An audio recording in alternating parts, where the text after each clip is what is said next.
Yeah. Love that song. Toast gang. Gang, gang. My gang. My toes. The gang of toes. Welcome. Welcome. Welcome. All right. So, my good friends. Hello. It is a new week. Yay! Grunt birthday. I'm going to say grunt birthday party sound until Mrs. Tomato puts it in the stream and I can just trigger the grunt birthday party sound. Hey, everybody. Welcome. 323 has been starting to get detailed. We're finally getting some information on what's coming in the next patch, and it's looking much better than most people expected. I think than everybody expected, including Chris. Toes. Yeah, things are looking good. Toes. Sorry, I'm going to stop saying that for those who aren't in on the joke. It seems kind of weird. We're going to spend today going over the details, the descriptions, all the things that are going to be in 323 that we know of so far. We're going to review Star Citizen Live last week. But while we're doing that, I've got all of the CitizenCon footage from last year that correlates to the things that we'll be talking about today. So we're going to go through, we're going to listen to this conversation with, I think it's Johnny Gisaveus, I think. And he's going to tell us the good stuff. We also got a little bit of an economy talk at the end here where we'll listen to what how they're going to change up what we're earning and what things cost. But this is really going to be a detailed look at all those features that they're talking about and what they might look like. Cheers. Welcome. How's it going? Good to see you all. I see Toes in the chat. Toes Gang is here. Hello, everybody. Zero. Zoster, welcome. Vastin. Our Tanner, Reese, Bert. Mrs. Tomato, of course, dropping all the toes. Bert the Bird. Mama Gang. Need to turn on YouTube stream? Is it not on? Should be on. Some people say that it ain't, but it do. They say it don't be like it do, but it is. Toes. There's so many toes in the chat. AAK, good to see you, dude. How have you been? Did you do any more ridiculous game saves lately? Landing on platforms in space, possibly flinging... I don't know, dude. I'm still blown away by that gameplay session last week. Frog Boy, what's up? How you doing? Mobius, Valis, good to see you, buddy. Colt, the Colt favorite, the Colt classic. Hello, Toes. Quinn, good to see you. Game Crouton, Grissom. Hey, Grissom, welcome. Ken, Moon, C. McD, Hawk, my friend. I gotta get in touch. We've been trying the ad thing that you mentioned, and yeah, we'll talk. Hey.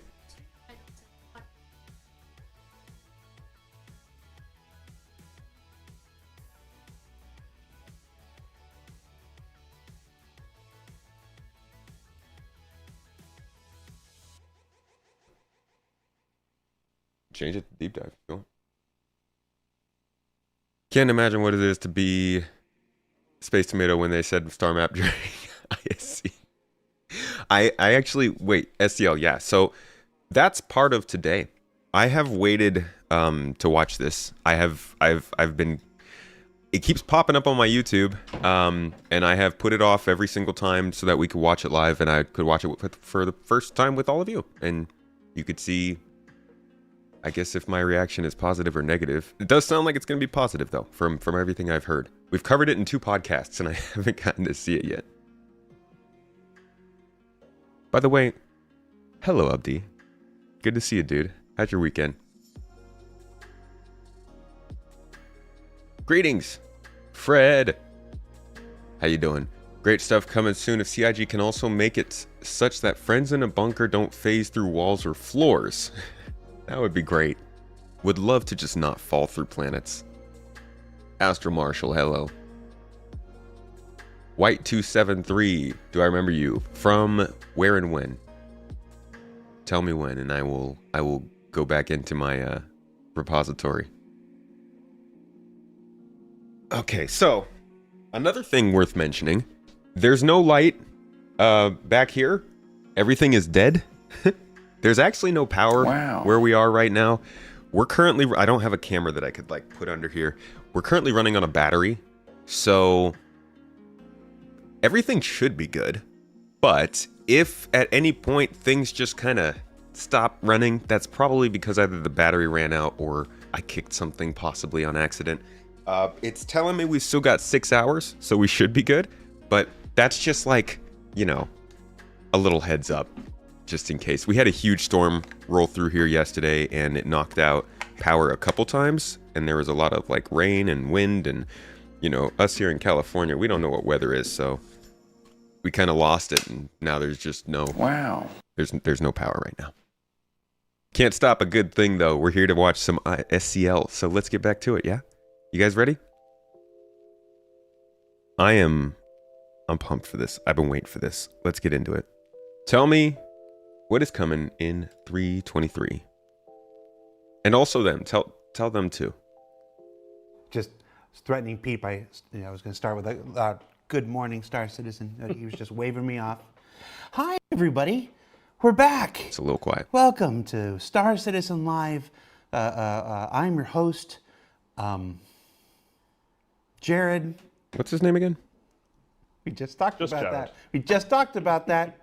And if you've never seen Star Citizen Live before, it's where we take about an hour out of the end of our week and we chat with a few of the developers who make Star Citizen. Is Jared doing something new with his hair? Am I seeing...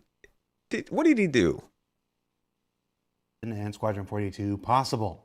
On this week's show... Hey, Holston Coop, thank you for the membership, buddy. Appreciate you. Up a bit. Generally speaking, towards the release of any given patch, we have what we call this all about alpha, whatever it is, show. We usually bring our Star Citizen live game director, Todd Pappy, on the show, and he answers your questions about all the things you've seen in ISC throughout the season building up to this, the things that you're that you're experiencing through Evocati and through PTU, and it's all a big fun thing where you guys get to ask questions and we pose right to the people, put them on the hot seat. We're not doing any of that today. We are changing the formula. We are at the beginning of this journey to Alpha 323. We've all come back from our holidays. We've done the typical regroup and engineering planning for the next patch. We also do our yearly performance reviews. How'd you do? I don't know yet. Okay. We'll find out. I haven't found out mine either. But, let's hope they're not watching this show. Do the performance reviews, and then we begin this journey towards our next big patch. Because this patch is built very differently than previous patches before, it's going to showcase a whole lot of what you saw, showcased at CitizenCon. We thought we'd do it differently. We're gonna be Babe Ruth. We're going to step up the plate and we're going to call our shot. Like the candy or the person? We're going to talk about what's coming in Alpha 323 at the beginning. Even better person. Of this road. I wouldn't know that. And to do that, joining me today first is a friend of the show, somebody we haven't had on either of our shows in quite some time. You've got a new title since the last time we had it, so I'm going to have you do it because I didn't think to ask you what your title was before we started. Johnny Jasivius. Johnny, how you doing, man? Hello. Do you want to guess what my title is? It's assistant design director. Got it in one. Did I get it? Yeah, you did. Congratulations on the promotion, man. Thank you very much. Sorry, I need a bit of a water there.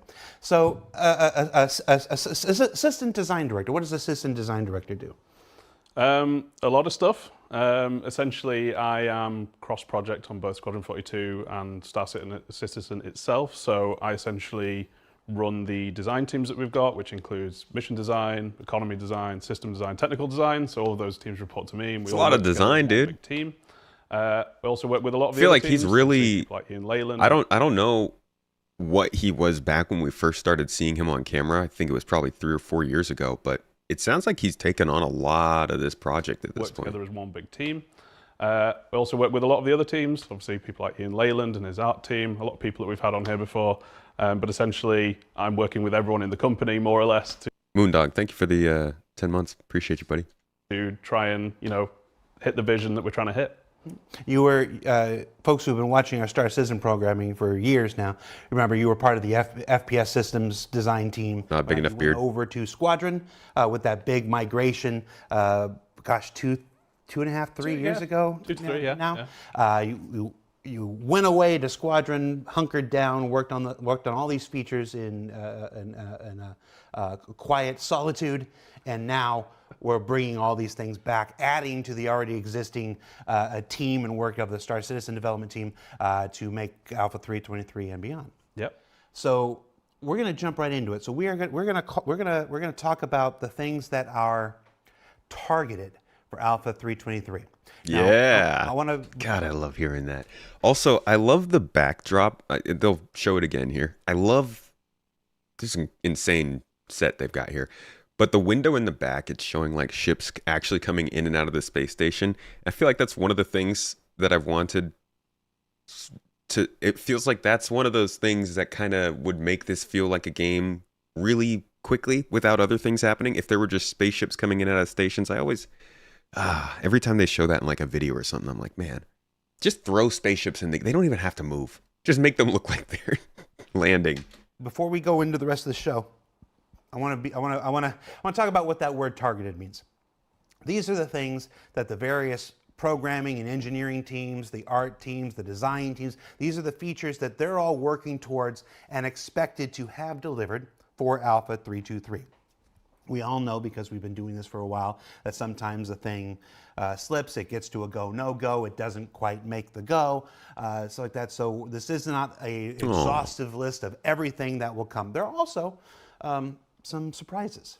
There are also some things that we've designated surprises, things we want you to discover on your own when you log into PTU for that first time. So we're not going to cover everything that we're intending to put into 3.23, but we're going to cover a pretty exhaustive list. You know, that's kind of the podcast with Astro Historian that came out today was talking about how this is kind of shifting towards more of a game format. And those are the kind of things that also feel like they're getting more into like their own game mindset of like, we're going to start to hide things more purposefully and kind of gamify our releases a little bit more. Wondering when we'll start seeing themed updates. So they release an update and it's like, oh, this one's based around mining, and it's got all this mining ship, mining locations, mining features. Oh, the next one's about piracy. Do it like that. Feels like that's kind of the direction we're headed in. Targeted expected goals. Yeah. None of these are going to be confirmed for a little while. I think we're getting our roadmap update this week, so we'll start to see what's tentative, but until the roadmap says confirmed on a feature, don't actually 100% expect it. All of these that they're going to talk about here could probably slip into like a 3.23.1 or something. We're going to start with the stuff that we talked about yesterday in Inside Star Citizen. We came back on Inside Star Citizen yesterday. If you haven't checked it out, check it out. New EVA.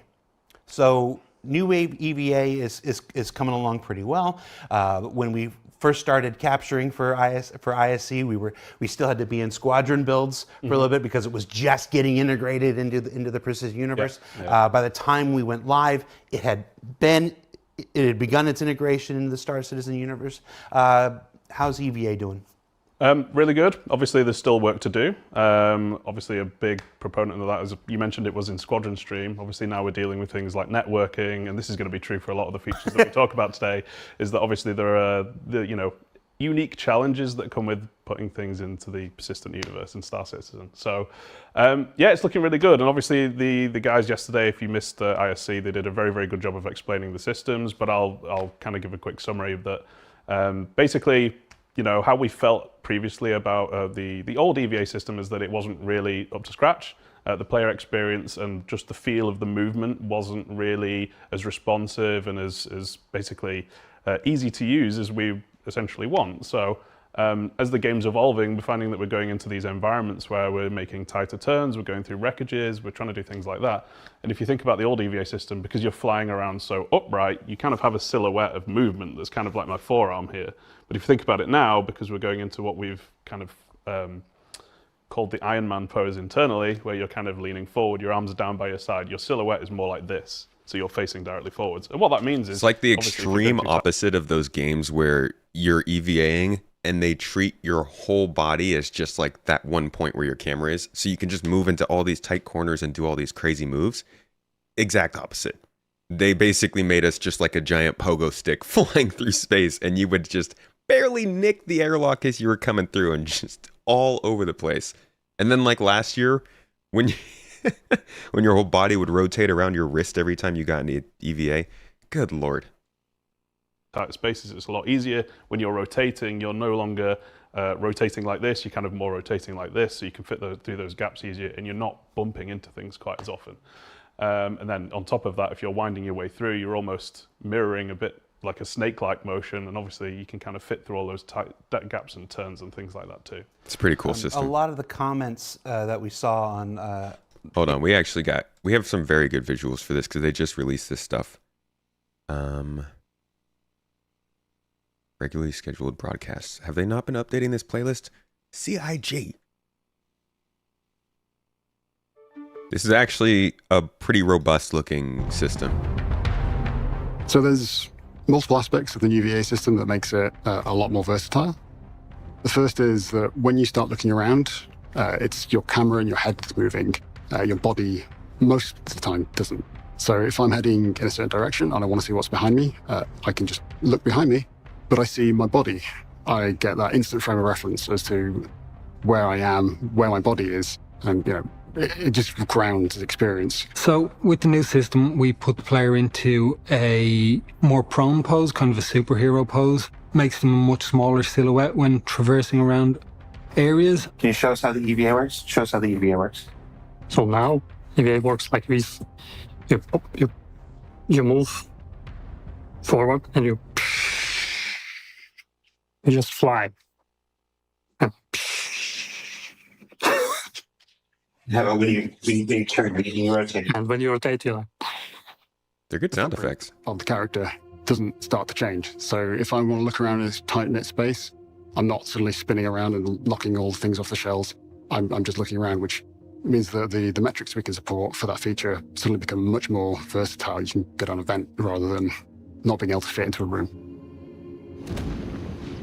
It's also a lot. I'm really impressed here by the subtle movements when you're moving your head, just how much animation they've gotten into the body for like really subtle rotation.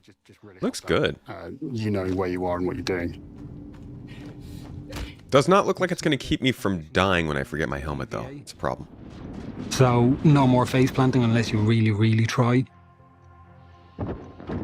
in new EVA, you can just press forward and you fly. If you release the button, you keep flying while you still can rotate and look around. Yeah, we've allowed it so you can turn on the spot without altering your silhouette, which is quite nice for interior traversal again. Feels a lot more natural, a lot more responsive to the player. Yeah, we're going like this.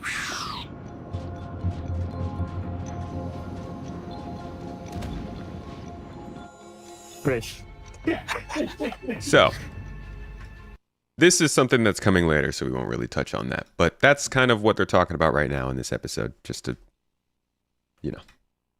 In YouTube and on Spectrum and on Reddit, had to do with it. It seemed like the next logical step might be like little rockets on the boots, little rocket boots to help propel you. Little jet packs. Maybe even an animation to do the Christopher Reeve, Superman thing. Are any of these being considered? In the future, we want to put more emphasis on basically picking equipment that allows you to EVA better. So that might be in the form of, say, EVA jetpacks, not jetpacks, but EVA backpacks and things like that might come with more EVA fuel, because that's something we want to do down the line. More oxygen and things like that for existing in spaces where there's no atmosphere for you to be able to breathe. And essentially, looking into that preparation phase that we've talked about before, where you're making considerations that, hey, I want to be like a EVA salvager. I'm going to equip myself with the things that are going to be able to get me there. But until we get other features in, like we showed yesterday, we showed the zero-G push-pull. That's not coming in 323. No. And some of these systems we're holding back because we wouldn't really want to implement EVA fuel without having systems like zero-G push-pull, because otherwise you might be sat in the middle of space, run out of fuel, you've got no options. You also need to build places to refuel. 100%, stuff yes. like that, yeah. So I'm glad you brought that up. We tried to be very deliberate in our storytelling. We said, this is coming in Alpha 323, and then further down the line, there's the traversal, there's the zero-G traversal where you're climbing on the hands. There's the fuel. We changed the work in progress graphic to say, this stuff is the 323. This stuff is not the 323. Yeah. We changed the music. Some folks, who maybe get their news from other rewatchers or whatever, missed that EVA is 323, but the zero-G traversal, that crawling along the hands, and the fuel stuff is not 323. That is down the line. Down the line, yeah. Because of those reasons you just mentioned, we got to build these other systems. Got to listen to the music, folks. Accommodate them in a multiplayer environment. Yes. You can kind of gloss. You have other solutions in a single-player game. The mission ends and stuff like this, but yeah. So. And then, of course, networking. Networking is going to be the challenge for all of these. Yep, 100%. There isn't just a make multiplayer button and transfer these features over. But at the end of the day, you always sit in the gum known as networking. I want to shout out the gameplay folks for Inside Star Citizen. They do amazing stuff. There's the alpha game that you play, and then there's the PTU. That's got a certain level of bugginess. There's no reason to lie about it. There's the PTU that has a certain level of bugginess. Then there's Evocati that has so much bugginess, we NDA it. And then there's where these guys work. The effort that they put into getting those EVA shots when they were still working on networking and stuff was a truly Herculean effort. And I want to shout out Will, Dave, and Alex for their work on that right there. Let's move on to the personal interaction experience or player interaction system. I'm not going to use the acronym. Are you sure? And the default item actions. Okay. Where did this come from? Because obviously we were working towards inner thought and all this other stuff. I know we talked a little bit about it at CitizenCon, but where in the development? Oh my God! If they could like clearly explain how this system is supposed to work lore-wise, that'd be great. Now that changed. Did we realize we needed this other approach? Yeah, so obviously we had an interaction system that has evolved a couple of times, right? And it evolves through necessity and where the game's at and where we feel like it needs to go. So we used to just have the super plain interaction system. You remember the old use thing that was in the middle of the screen? And it used to just be, looking back on that now, it was quite inappropriate because you would hit use and hope that it was the correct action that, it did. Is it going to pick it up? Is it going to open it? Is it going to close it? What's going to happen? So that obviously wasn't very clear. And as the game evolved and the items and the way you interact with the items. Like if you look at a grenade on the ground and the only prompt that pops up is use. If it were real life, I would not take that chance. Like, what does use mean? It's got more kind of in depth, and you could do 3 or 4 or 5 or 6 different things with the same item. The necessity came to basically have a selection there. So that's basically where we ended up with the system that is currently in Star Citizen at the moment, where we've got the list. Now, obviously, playing with that for such a long time, we eventually got to a point where we were saying, we could definitely do better here, and it's something that we've wanted to do for quite a while. So that's where the player interaction experience comes in, where we are now condensing this down into one single use action. But unlike the old use action, you get a verb that essentially tells you what it is you're going to do. And that also ties into default item actions. So I could look at all of these items on your desk, right? All of them might be very different from each other. Your laptop might be like the old school use action, which would tell me that I'm probably going to hop down and start typing on the laptop. That folder there might be more like a pickup action or an inspect action if it's something that's like a data pad, if there's an iPad on the table or something like that. And that allows us to basically look at all of these different item types that we've got in data and say, this is what we think the default item action for this thing should be. But again, in ISC, something really cool that we showed off is the ability to customize that as well. So we're not getting rid of all of the big list of actions that we previously had that were quite difficult to navigate through, especially in like situations like combat. Combat is obviously something that we've seen a lot of in Squadron. Hold on, I'm in the middle of a fight. Let me go through this long list of things here while I'm getting shot. Yeah, you can envision how that generally goes. And again, through the game evolving comes the necessity to change it, right? So I just want to look at a weapon on the floor and hit go. I just want to pick it up and use it, right?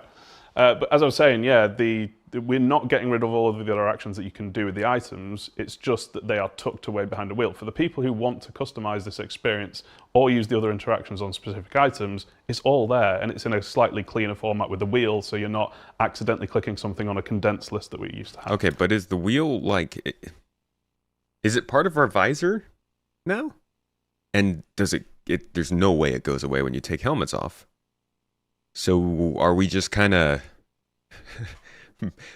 magical wheel appears in my eyesight? Like they always tried to explain these things with tech and stuff. I would be very surprised if they don't have an explanation for it.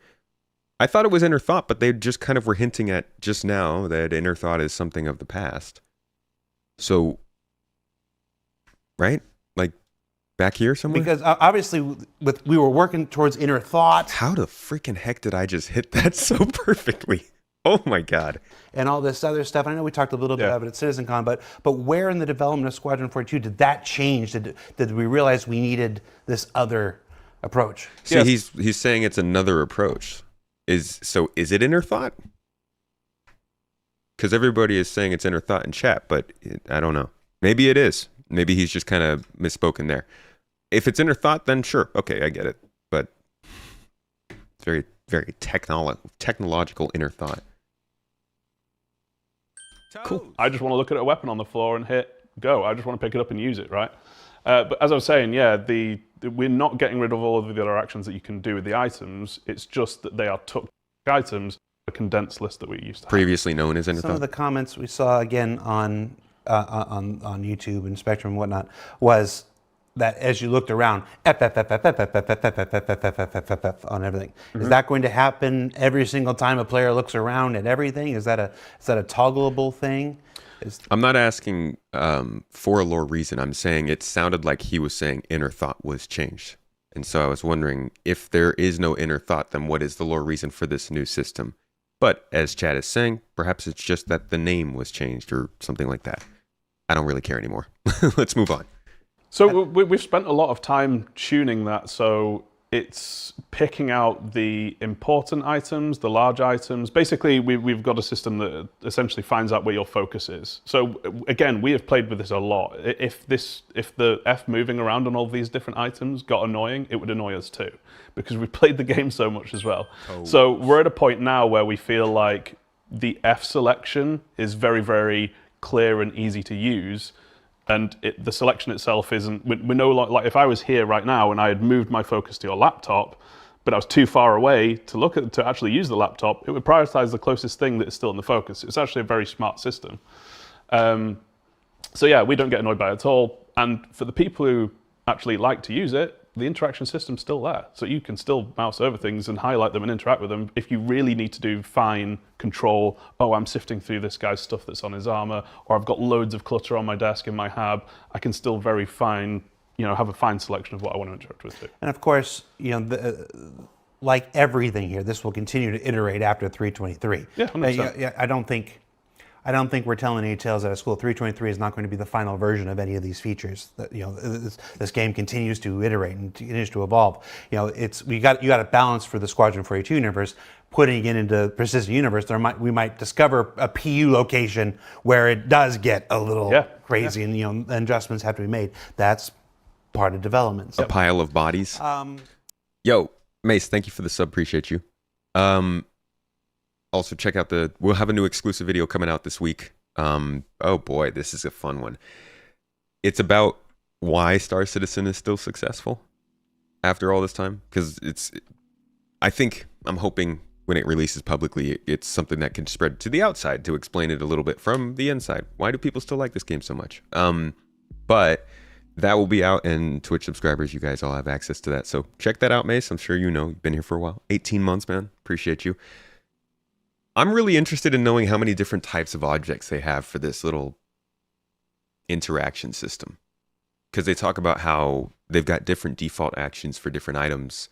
Seems like there's they have a lot of ability to do things based on what an item type is, depending on where you are. And I wonder how many different types of things have different logics behind them when you use them. Nerdy details. So that's what we covered yesterday. So now let's go into formally announcing some other things that we're working towards. Distribution centers. Mm-hmm.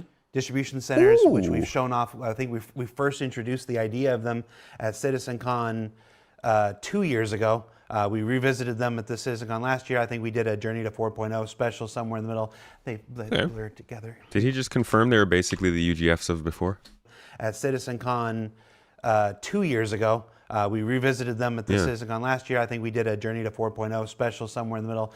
They blurred together. People, I'm sorry. I've done a lot of these shows. So UGFs are distribution centers. Distribution centers Good to know. Now fully on track. Or I wonder, because UGFs were split into 3 tiers, right? We still have not heard about those 3 separate tiers individually. Maybe distribution centers are just large UGFs. Like that's what they turned into. And we still have the medium and small versions of UGFs that'll be called or used as something else. Maybe they'll just kind of mix the small UGFs into the outposts with these new cargo freight elevators. Oh. Alpha 3.23. Yep. What can you tell me about what players can expect? Okay, so just as a bit of background, the distribution centers are these massive facilities. They truly are really big, that are down on the surface of planets and moons and things like that. And they kind of are what they sound like, right? It's a center of distribution.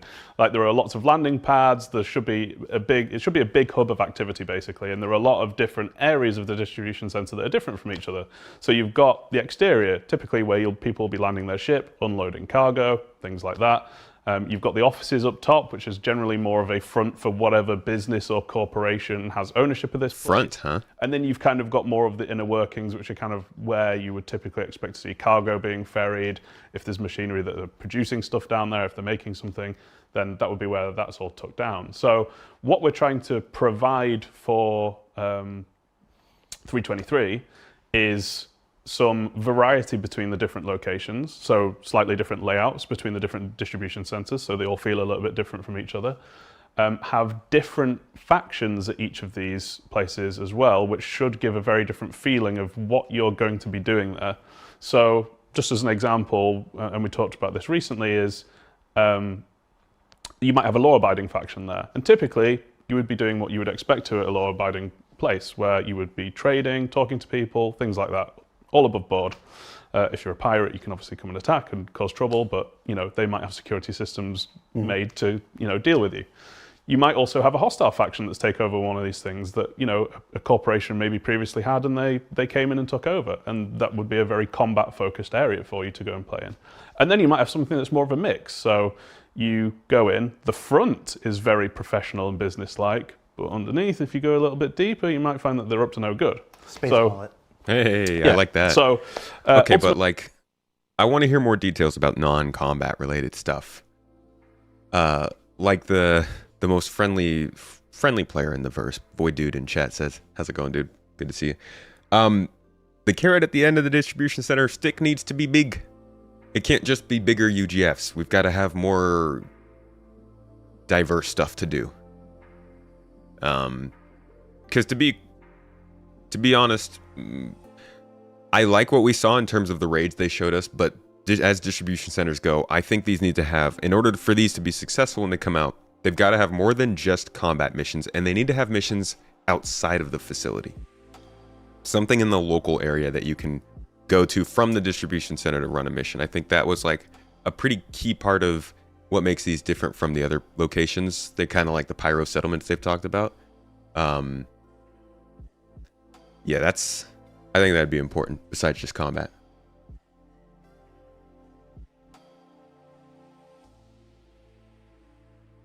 Hope the distribution center changes a lot visually layout wise. Really don't want Bunkers 2.0. It sounds like they're focusing a little bit more on the layout.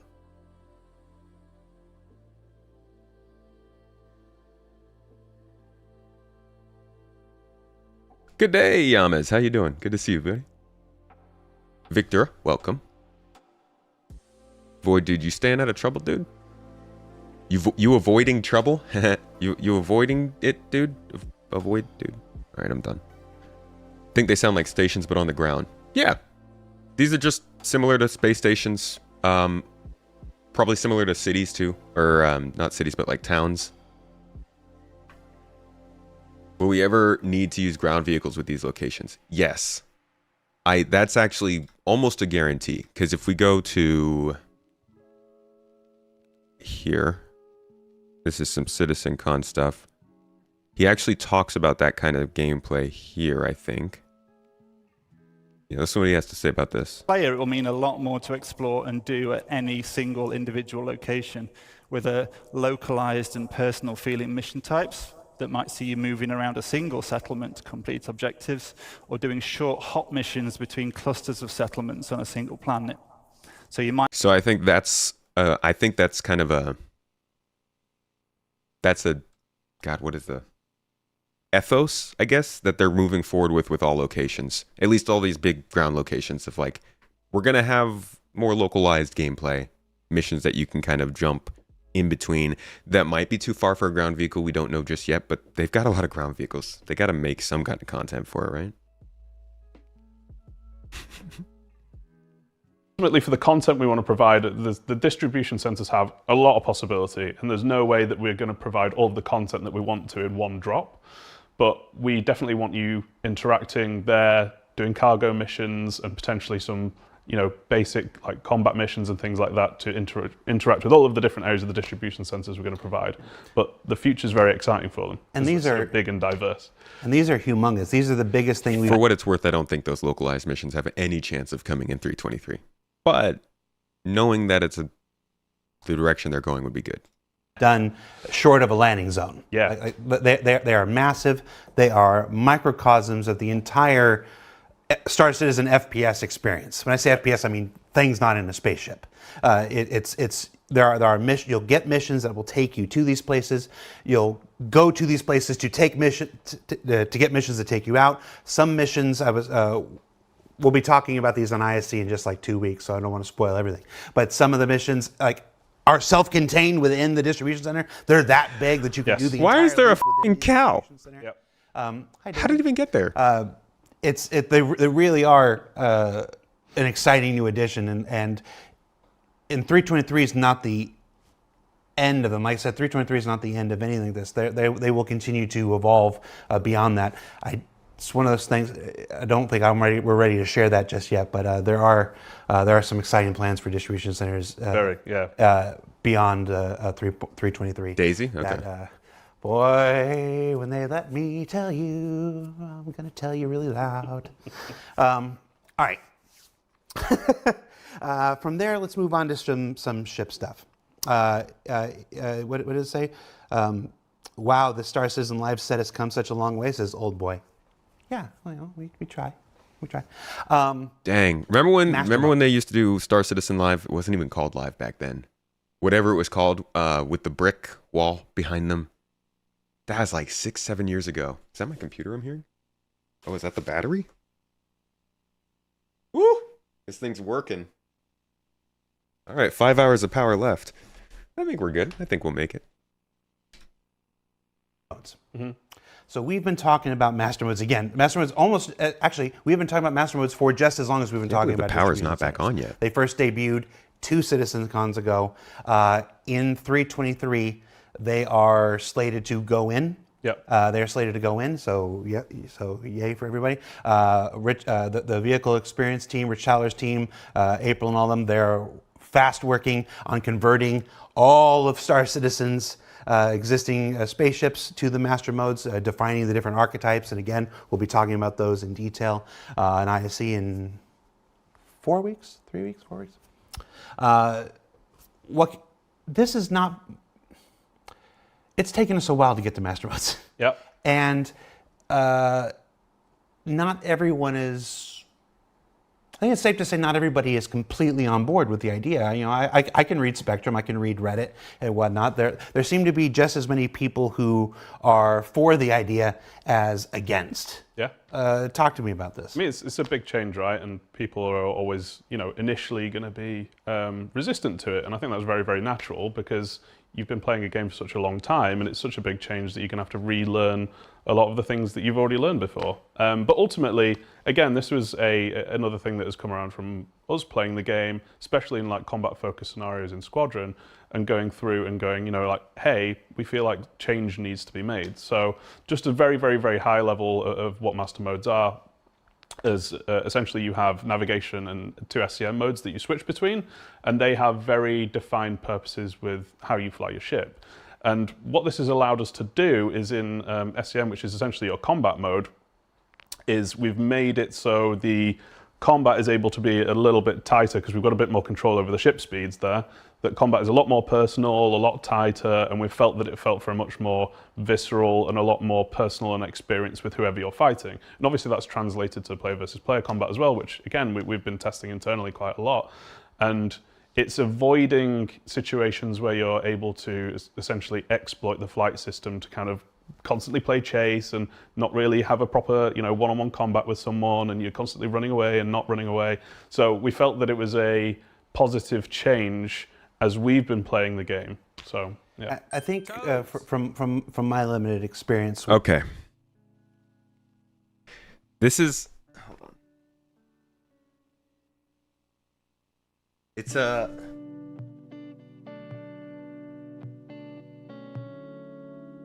I don't know what the capacity of this is. It's a Yeti, pretty large battery though, like very large. Putting out 400 watts right now, and it still says 7 hours of power. Master modes is gonna have to tackle this at some point. I'm not a combat player, so this is like well out of my wheelhouse, but as a feature change, it's a very big deal, so I do want to cover it. but it's super subjective, I think. Like, this master modes is objectively subjective, you know? It's really a case of what do you want more out of the game, and what are you looking more for? A lot of, like, there's always been problems with the flight model in this game, especially when it comes to combat. That's really the most important part for people because that's all we've been able to do for most of the time. And they really want to build a game that, like, is more fun than anything. Well, that's not true. More immersive than anything. And part of what they're trying to do with that is make it cinematic almost, which is, you know, kind of, that's a Chris thing. He likes cinematic things, I guess. And so they want to slow down the speeds. Now, all the way back in the day, oh my god, this was like, I really did think things were kind of going in a different direction, development-wise at this time, at least when it came to this flight stuff. But if you go back far enough in our updates, you will find, gosh, that must have been like 3.12-ish. Countermeasures, torpedo behaviors, turret changes. Yeah, they were doing some combat changes around this time. And this was really their attempt at making what they are forcing now happen through, you know, normal behavior. And I'm trying to find the exact edition. I might be too far ahead. I think it's back here. Force reactions, new. Turret and gunner, thruster efficiency curves. Okay, so yeah, this kind of stuff. Here we go. This was the aerodynamics. This was kind of the precursor to the control surfaces we're getting now. And there was this. Right, is this it? No. Here we go. High-speed combat. Ship systems will suffer the strains of traveling at high speeds, with maximum velocity resulting in the restriction of some player options in the cockpit, creating a vulnerability that will push players into engaging at low speeds. This was their, like, 60% attempt at getting players to start flying more slowly during combat. Like, I thought they were going to double down on this and go more and more into this, but they just released this and they were like, okay, you'll have limited missiles and, like, you won't shoot as well when you're flying fast, and everybody basically ignored it. That was 3.10. That was a long time ago in 2020. By 2021, I think it was, if you go back to our Master Modes deep dive from January, maybe, I think, we go over the first video where they mention why they're doing Master Modes, and I think it's in, I'm not going to be able to remember, Inside Star Citizen, probably 2021, I think. So for like a year, they sat on this system and they were like, is this working? Are people slowing down? Is combat getting better? And they decided it's not. We can't incentivize people into it, so they started to develop a system that would force people into it, and that's where Master Modes came from. And whether you think it's right or wrong, the whole goal of it is to slow down combat, as they tried to do all the way back here in 2020, and it didn't work. Part of this is also taking us back to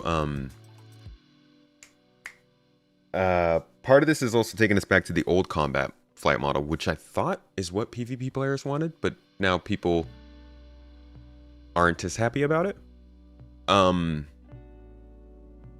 the whole separation of speeds that we had back pre 3.0, 2.6 time.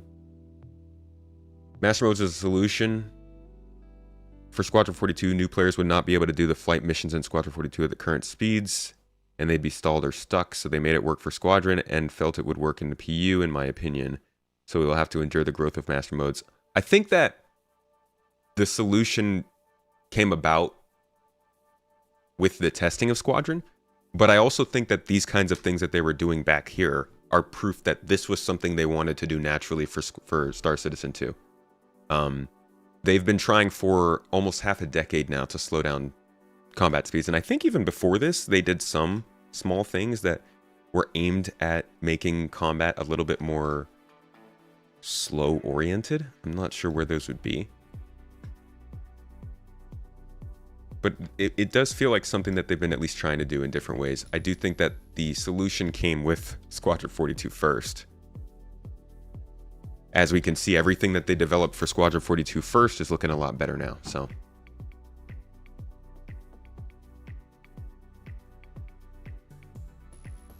anyways, that's kind of an introduction to Master Modes. He's explaining it better than I ever will here, so let's listen back in on what he's saying. With it, it gets more exciting the more players that get involved. It's certainly fun 1v1, but when the furball starts, when we're testing some things that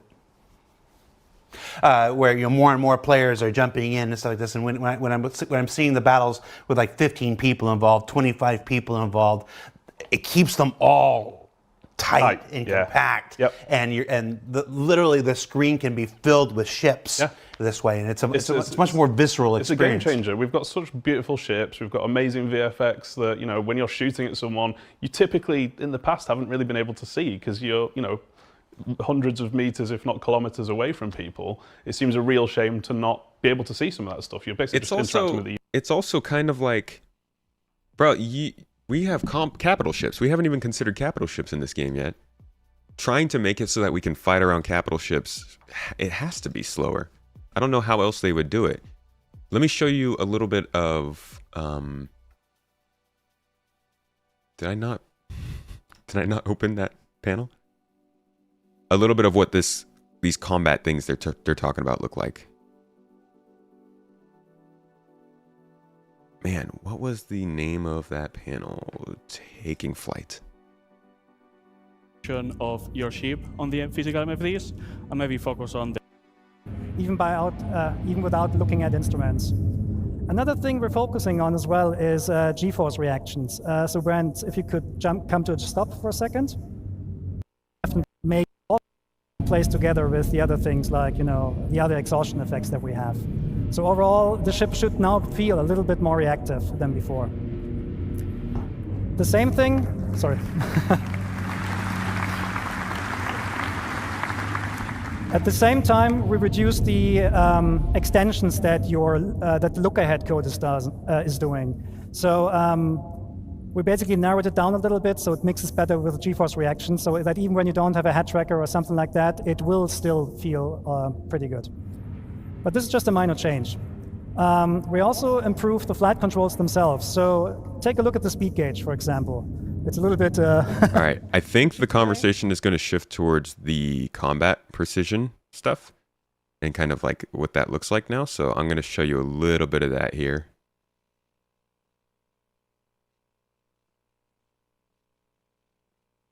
Yeah, here we go.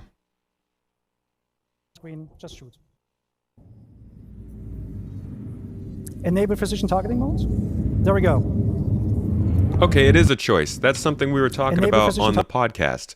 Whether or not precision targeting was forced or a choice, it being a choice is very good. Glad they just confirmed that there. Targeting mode. There we go.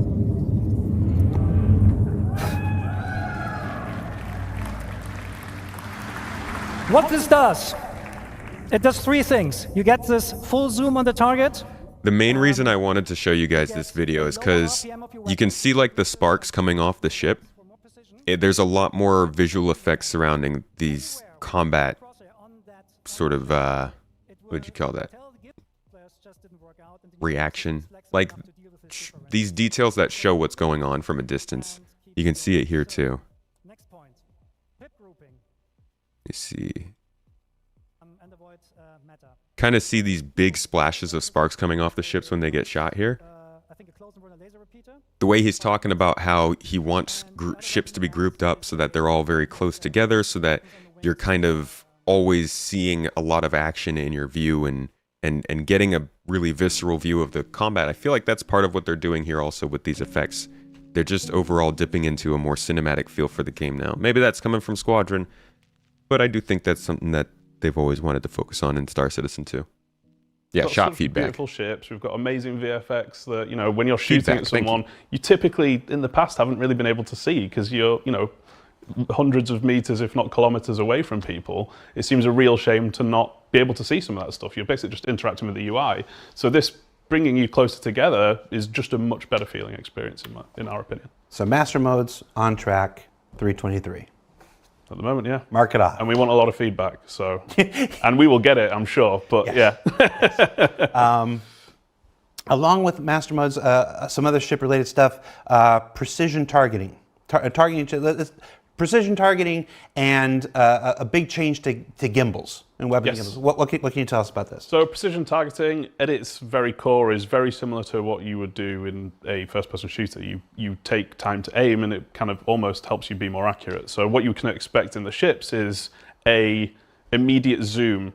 So I know we've got a system where you can scroll in and zoom, and it's maybe a little bit awkward to try and use. This is a more toggle in, toggle out of zoom. So again, you're going to be closer anyway through master modes coming in. This is more a case of you're closer already, and now you're zooming in on your target. You can see much more of the ship. So if you're in a combat scenario where you're flying around and having to maneuver a lot and you're dealing with multiple targets, you might not necessarily want to use it too much. But if I'm in a situation where you're flying a Cutlass and I'm trying to take one of your engines off, I can toggle into precision targeting mode and go straight for your engines if I wanted to, just take out your engines, get on board and deal with you that way.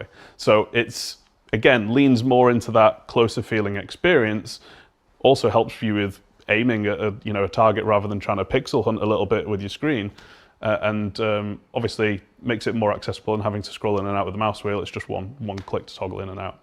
And then with the gimbal change, the big change there is all ships are basically now going to have gimbals. Hold on, just look right at that camera. Don't drop it. Look right at that camera right there. And say that again. All ships are going to have gimbals, or all weapons are going to have gimbals. Weapon slots of ships are going to have gimbals. So that's not entirely true. I'm going to contradict myself already. Yeah, there are a few couple of exceptions. You know, you look at the Idris, it's got a massive railgun on it. It's not going to be rotating around everywhere. It's the nose gun on the Vanguard. Yeah, so there are a few that are... That would be so funny if the Idris railgun is just like tracking you as you're flying around. Going to be stuck as they are, but the what we kind of had thought about for a while that we weren't too keen on is the swap down and swap out for the different weapons, and exchanging the gimbal out for that, basically, because new players come in and it's not immediately understandable what's going on there, and we didn't really feel like it was adding as much value. Yeah. And just to touch on the turrets as well, turrets are now going to have gimbaled weapons too, which is really, really good, because obviously previously you were limited to the rotation speed of the turret. It gives you a little bit more look ahead and a little bit more of a unified, pleasant experience. I was thinking, like, aren't turrets gimbaled? But yeah, I guess inside the turret also.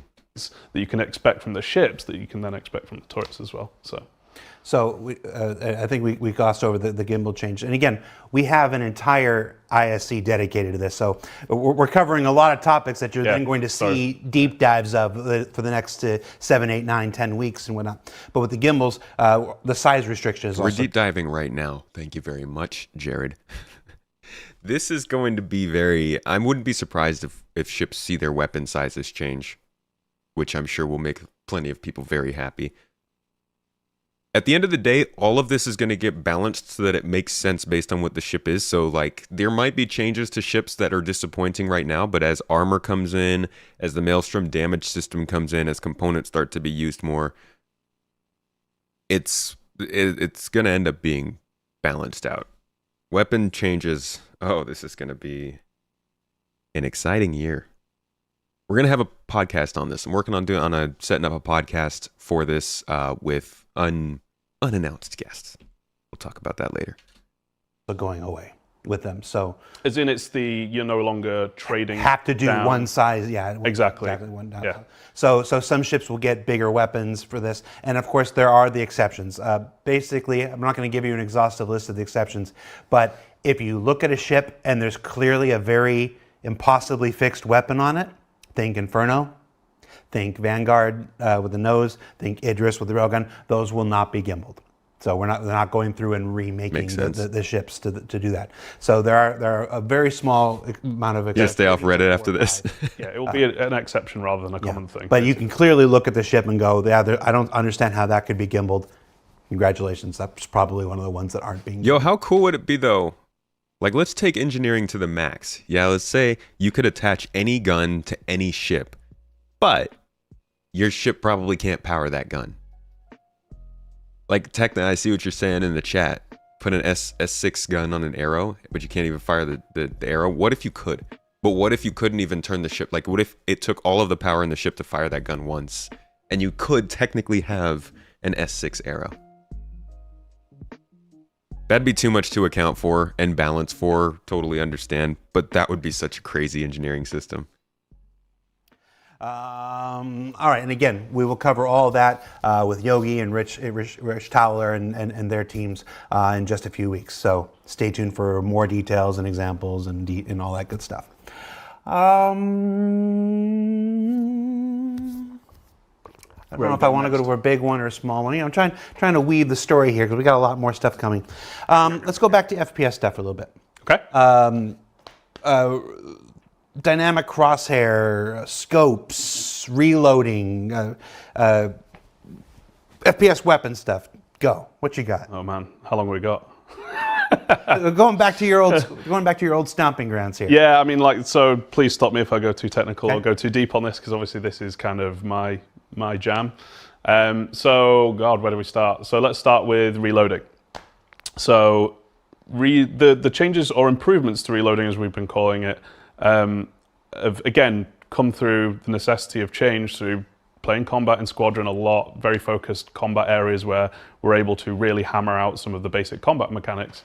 Where is the reloading? We were in situations that were getting frustrating, and we were essentially playing the game, as most people probably know, engage in the FPS combat. If you reload, we save your ammo pool to your magazine, and that goes back on your suit. And you might then end up in a situation where if you want to put more magazines on your suit is now completely full, and you can't put more on unless you swap them out, and it's a very sticky, tedious process. Yeah, so essentially we're trying to remove steps there, rather than get rid of the realism that you have with basically having magazines that contain the ammunition. We want to keep that, and down the line we may still want to lean into doing the magazine stripping through a proper animated system.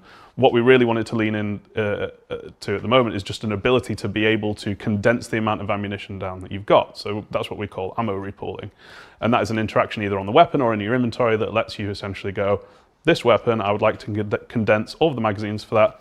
Your character will play an animation while it's happening. It's quite a basic one. And then it will take a varying amount of time depending on how much ammunition you're shifting.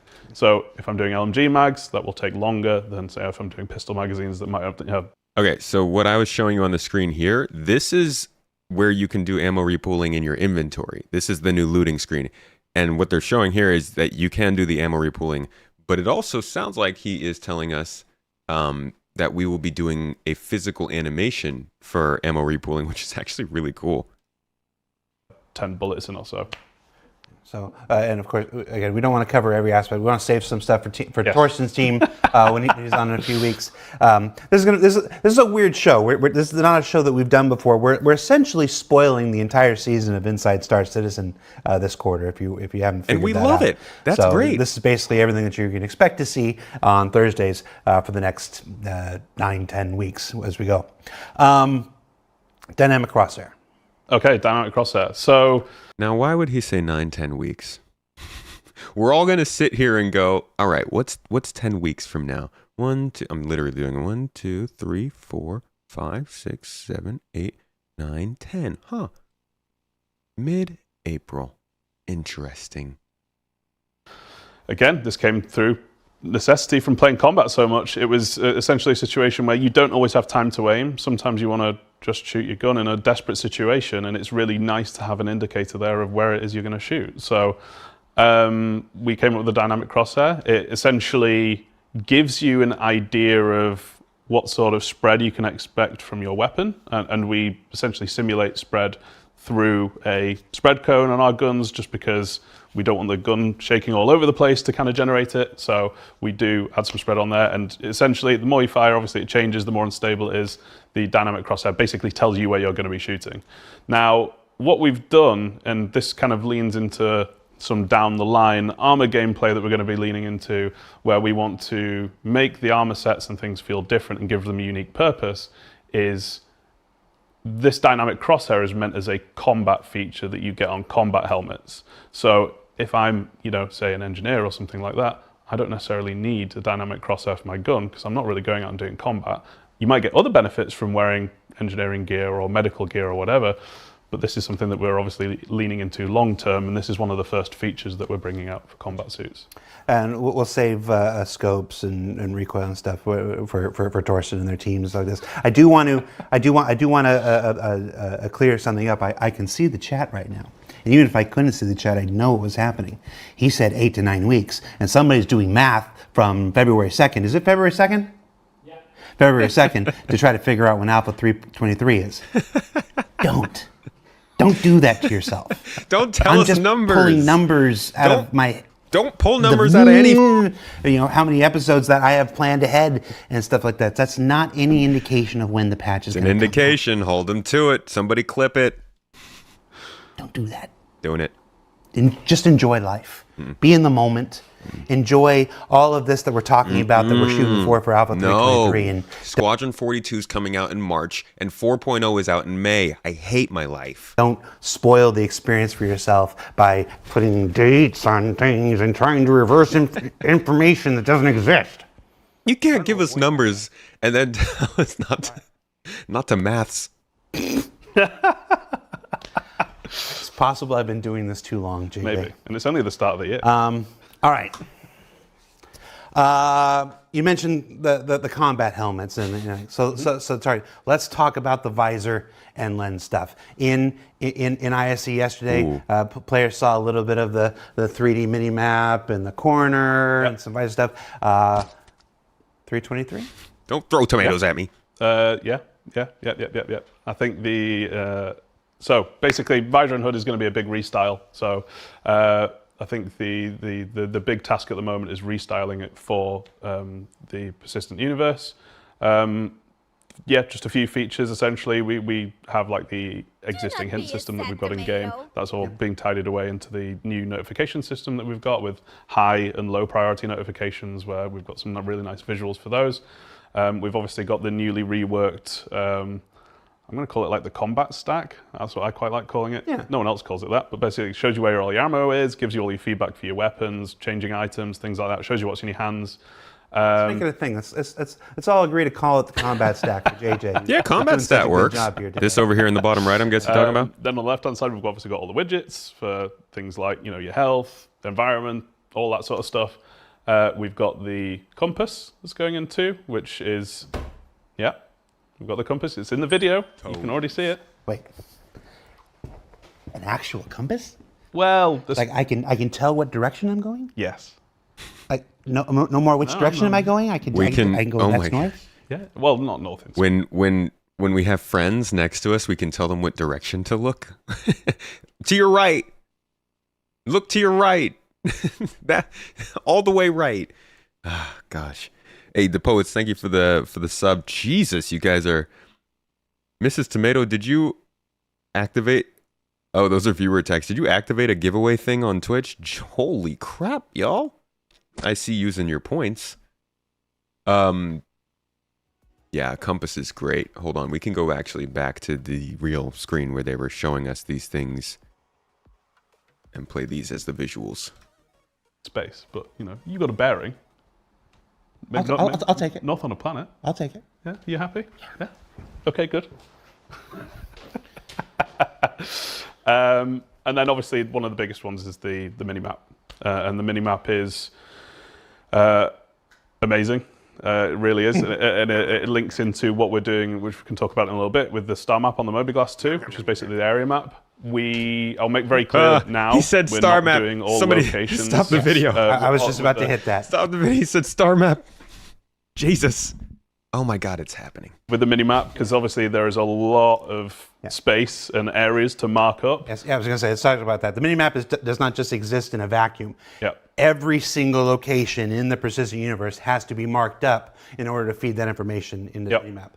I'll go ahead and say, because I talked to John Crew about this just yesterday, the ship team is working diligently to get as many of the ships as possible marked up for 320. Same with landing zones. You can at least explore your ships with the mini maps and stuff, and then maybe a couple. That's crazy that every location. I was really, because they talked about, I could have sworn, hold on, let's go back to Citizen Con. We're going back in the history books. Love diving back into the old Star Citizen archive, but last time they showed us that map, I thought they had said... Oh man, where would that even be? Was that 2 years ago? Am I confused? I may be lost here. Toes! Toes! Who followed? Thanks for following.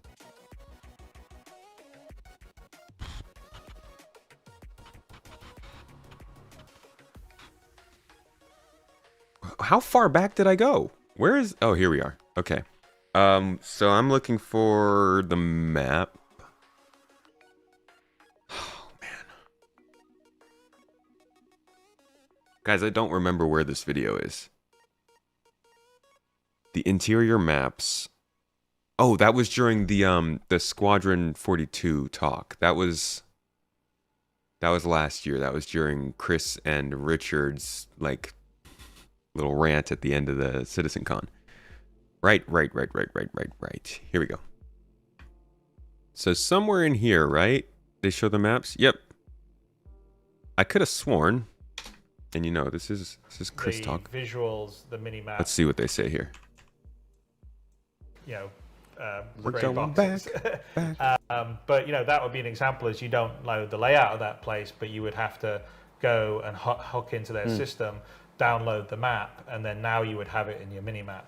So what we have is we have some footage here, which is showing how the visuals, the mini. Hey, our power just came back on, folks. Yay! All right.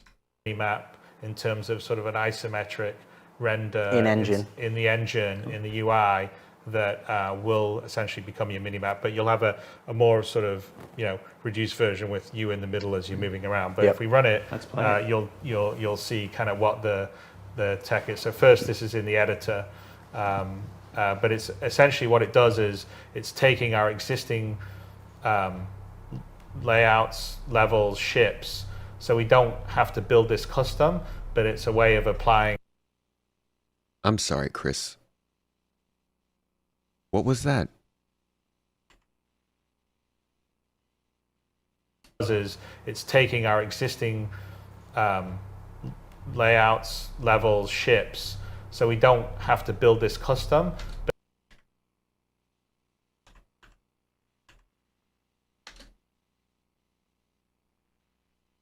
Persistent universe has to be marked up in order to feed that information into the map.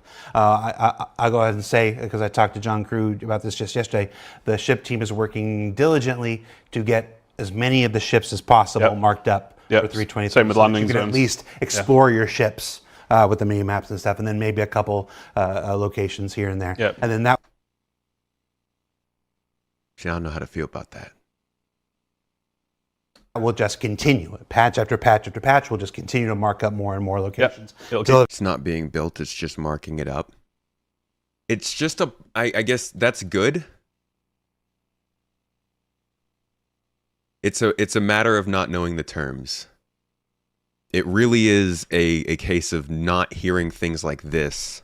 Layouts, levels, ships, so we don't have to build this custom, but it's a way of applying certain shaders and marking up certain objects to be displayed, like the floor gets displayed but the walls don't.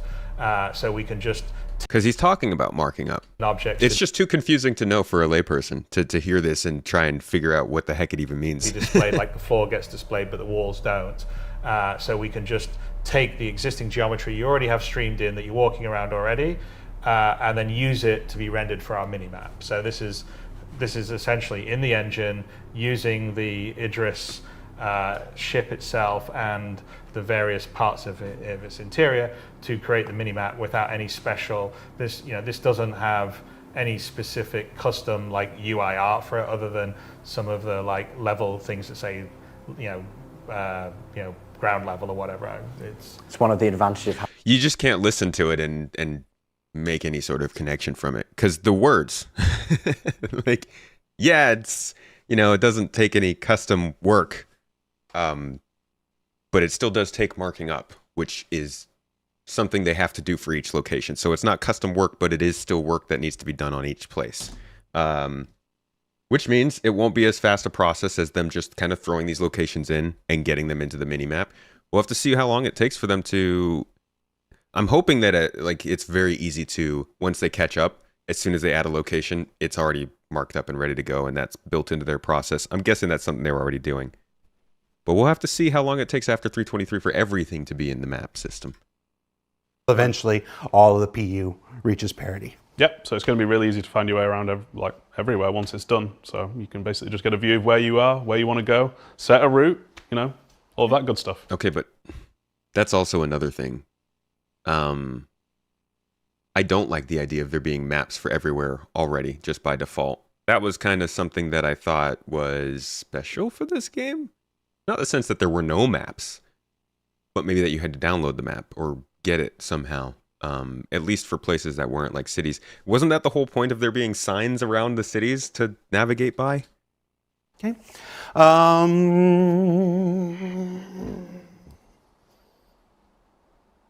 Should we lay it on them? I mean, we're right there. We're right there with the mini map. I don't even know where you're going to go with this. You don't know where we're going to go for the mini yeah, map? no, okay, now you've said that. Should we lay it up? Sure. Say it. Star map. Star map. New star map. Yeah, so big quality of life improvement from where we're at right now. And again, it's giving life. We're changing it because quality. It's the current star map is difficult to use. It's not clear, you don't get enough feedback. Like some things are broken, He said some things are broken. Yeah. Go ahead. But yeah, we've spent a lot of time on styling it, making it very clear, making it very easy to use, done a lot of testing ourselves of just playing around with it. We've added some new features to it too. So essentially a estimated travel time if you set a route somewhere, search functionality, which is all fairly basic to start with. We'll obviously come back more on that later, but down the line. But essentially, if I want to go to Hurston, I type in Hurston, it takes me to Hurston on the map. And I click set route, and then I go. Like it's just, I don't understand. Why can it be so easy? I don't understand. Yeah, it's been a long time coming, and we're obviously very, very excited about it. I have so many traumas, though, JJ. What am I going to do with all my traumas? You have to find new ones. That's what you have to do. Create more. That's true. Yeah. Well, there are plenty more to be replaced, but this will be the biggest one taken care of. Unknown Moses, thank you for the super chat. Said you think what they are saying is that they're going to use the world space from the editor data, but all world space objects need tags for rendering properties transparency level. As in, they can render the map as the mini map, but they need to mark up all the places on the map so that the mini map can see them, kind of thing. I feel it. You were here for the 3 moments I saw them announce the mini-map on SCL, making t-shirts. It's a reaction for the eras. The books. And then from the star map, let's just go way to the other end of technical stuff with a little thing. I'm still really like the way they describe the map. I know they're going to do a deep dive in the ISC, so we'll wait until we hear more about that. You know that? I really want to hear more about this idea of you can just have maps and just go places. That felt like a very important part of exploration and data running, and I hope that I'm looking forward to hearing more about that here. Here's some of like the search and mini-map or star map functionality they were doing here, just for those who haven't seen it yet. Improve the way this list is presented to you to make it even easier to find what you're looking for. And yes, this will include search functionality.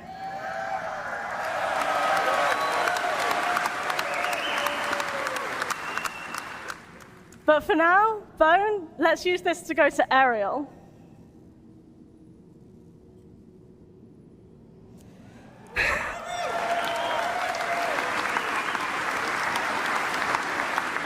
I absolutely love zooming around on this map. Bone, want to find Area 18 for me?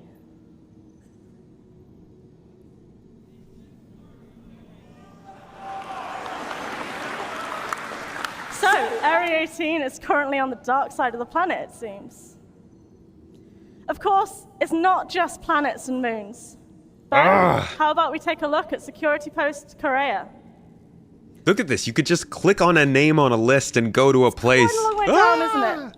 This is where the upcoming search will really come in useful. I mean, forget search. All right, search is great. Search is like that sweet, nice, ice cold Coke you get after you're all done working out in the yard, digging a hole to bury all those bodies in, right? Yeah, that's great. Search is cool. But can we talk about the joint you get before that? The list. You can just scroll down and click on. Oh, man. Like, celebrations over the most simple of things. Wait, what? Bone, want to zoom in a little and show off our holographic model of this station?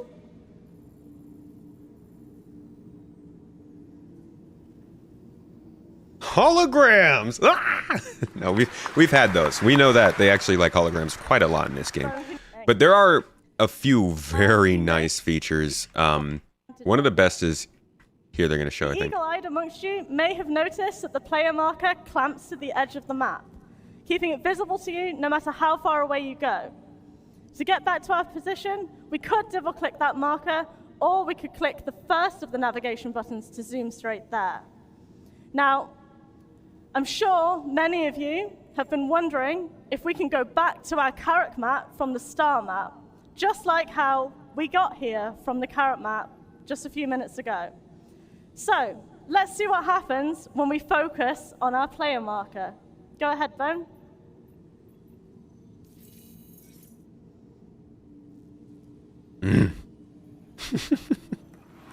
Like, not even a glitchy half planet that you're standing on. The actual inside of the spaceship you're in. Oh, man. It couldn't. All right. So yeah, here's our Carrick again. Being able to simply zoom between these map contexts lets you draw meaning. That's one of the better parts too, is like they've talked about this for a long time. I mean, as long as I think I can remember covering Star Citizen for sure. Since 2018, they've been talking about, oh, we want to get the map to be able to zoom in from where you are all the way out to the star system, and then eventually beyond to like the galaxy map where all the different stars are. And they actually are getting it. So we can see the entire Stanton solar system. It's just so cool to watch the verse open up before our eyes.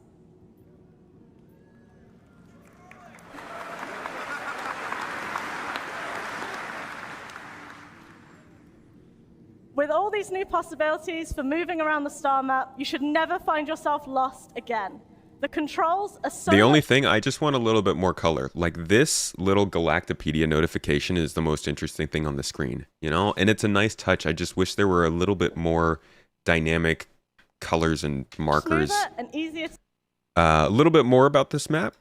So you can see they have the local map here, which is showing like real-time doors, elevators, objects that move around in the levels that you're in. You can see that they have objective markers. They have plenty of labels to give you ideas of where you are on location, so you're never going to get lost in a landing zone again. And then probably the best part of this entire presentation and the whole map. And we can customize the details of that marker. Now, what you'll notice as well, as we set markers, there's metadata that is encoded into each of these markers on top of the customized name that we can specify. So we can mark as many... So you're getting a date, dynamic location with coordinates, a name that you can name it. So like, this is exploration. This is it. All we need from here is to confirm that we can actually share these points. But as soon as you can mark a location on a map, explorers can now hand locations over to miners, salvagers, hell, even people who want to run cool events in pretty spots. You can start to sell these location markers. That's it. Just like that. So this map's kind of a big deal. And I can't confirm all of this stuff will be included in this first launch. I'm guessing that's what they're going to show us on ISC. But here is that also the route marker they were talking about, where it makes your route for you. Is we want to ensure that there are no more hostiles in our way as we make our way to our objective. So what we can do is we can send out a ping. Bone, if you send out a ping, please. So the scanning will also be represented in the map in the same fashion as it is when you're in FPS. So we know that there's no more hostiles. Let's go ahead and make our way to our objective. I'm assuming, Scott, these points will be stored in this app here called Logs. I'm guessing this is where custom notes, waypoints, things that you need to keep for yourself will be. Maybe also Galactopedia, or maybe there's another. I mean, you have a marker databank up here, so I guess you could see all your markers through this, but, you know, in some way. So yeah, this is kind of the map. This is where it's headed. And here's the part that I was talking about mainly, for those who don't know, the idea of downloading maps and not necessarily having them by default. The objective is to go to the map kiosk and download a terminal.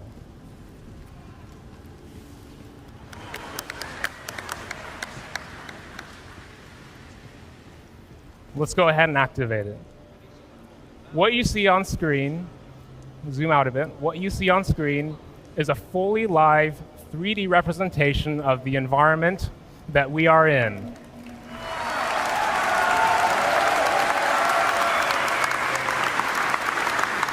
You can see callouts of the various default points of interest. You can pan the map around, you can rotate it, and you can even cycle the floors that you're on to isolate the visuals of the floor that you're on. So our current objective, it's much more interesting if we can actually take this on the go. So let's download it to our databank.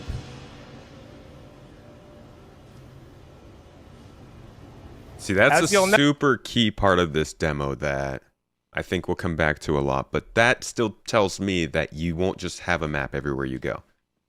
And I do really hope they stick to that. Anyways, let's get back to the actual thing that we came here for. Showcased by Sean Tracy and Andre at CitizenCon, the character customizer. Yeah, the character customizer is super cool. So along with all the new scans of characters and all the new basically look people that you're going to be able to customize from, yeah, you've got basically two ways of customizing a character now, which is very exciting. You've essentially got something that allows you to do a DNA blend, which is that's what we call it anyway. So you're basically taking your head on one side, which is what you currently have. There's basically a bank of heads on the other side that you can flick through and look, you know, I like these particular features. And what you can do is you can select one, go, I like this person's nose. I can then go on my slider 0 to 100% and go, you know, I want to go all the way to having their nose, and I want to go all the way to having mine, or I want to go somewhere in between. So it blends the two shapes together. And you can do that for the entire head. You can do it for ears, nose, eyes, brow, lips, all that sort of stuff. The second way of doing it, which is a very cool one, is, I don't know what we ended up calling it, but essentially you are grabbing anchor points on the face. So let's say I grabbed my brow and I was looking at it from the side and I dragged my mouse to the right-hand side and tried to pull it out. What it does is it looks through our bank of heads that we've got in the back end and essentially tries to translate what is there to what you're doing with the mouse. So if I did it on my nose and pulled it that way, it would try and find a nose with a shape that's like that. So you're basically grabbing points on the face, moving the mouse around, and essentially seeing it go through all of these different iterations so it feels like you're sculpting, but you're not, if that makes sense. So you come out the other side being able to make some really, really unique characters, and we've had a lot of fun in tests trying to make, you know, Stone Cold Steve Austin, you know, Dave Bautista. You always try. It's a fun testing session. You know, you can get something that looks, you know, pretty damn close. But on top of that, we've got new hair, facial hair, makeup. The hair is very, very cool, by the way. You've now got hair dye. So if I really wanted to, let's say, change my hair to white, I can change it to white, have it fade into blue. I can select how quickly it fades in, if it's like a sharp transition, if it's near the root or near the tip. There's a ton of really cool customization there. And obviously the UI has had a big overhaul as part of that too. Not an Alien says, I hope we can make freaks. Depends. Yeah. Just leave it. Yeah. Okay. Just let him sit with that. Let everybody sit knowing that that's what he said. You can make not an alien. Unique characters. Cargo. Cargo's getting its next big kind of push there. Cargo. What can you tell us that's involved there? Freight elevators, obviously. Yeah, we've got the freight elevators. We've got the basically the instance hangars. So you're going to be able to go to your own hangar. You're going to have your freight elevator. You're going to be able to spawn your ship. The core part of the experience is that you essentially go to your freight elevator. We'll have a kiosk with a nice new UI on it. You can then interact with that to essentially go, what's in my storage? So the regular inventory area storage is going away. So it's much more physically based in your hangar storage. It's much more personal. You then go, I want all of this stuff, click, click, click, click, click. You fill up or see the freight elevator filling up on the UI. You then click a button and lo and behold, all your stuff's just come out the ground. And then it's up to you to load it into your ship. So as part of that, we'll also have things like hover trolleys. We've obviously got the tractor beam that's usable in there too. So you can then wheel it over, start loading up your ship. And it's a much more representative feel of what the cargo experience is going to be like long term. It's a lot in 323. That's kind of nuts that they're at least confirming they're expecting cargo and freight elevators in 323. I wish they would say something about like the missions and stuff too, though. We're not done. There's a. I want to start wrapping this because I want to get to our next talking point here. We're not sharing everything that's in 323. There are still some things we want to keep secret. There's still some, obviously, I also don't want to spoil an entire season of ISC. We've already covered so much stuff like this. But you can also expect things like the Blockade Runner mission. If you remember, we covered that on ISC sometime last year, maybe in Q3. We covered that on a deep dive a couple weeks ago. In the missions video, like if you want to know all the missions they've talked about. I don't have the Xenothreat one, obviously, that they talk about in a couple minutes here, but there are several missions that they talked about last year that have kind of slipped back that I think are probably coming soon in the next few patches. Free sometime. Yo, thank you for the sub, Ciziano. Appreciate you. And look at you, Bubba. Thank you for the follow. The Blockade Runner experience that we talked about then, that's targeted for 323. A big update to Xenothreat that we're not going to share just yet. We're going to let players, that's one of those things that we're going to let players experience for yourself. Xenothreat and a sort of a pre-Xenothreat thing that's got a name, but I'm not going to share the name today. I want to see if people can suss it out.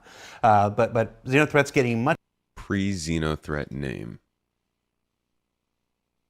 This is probably a very poor attempt to finding the name, but just since we're here, let's try this.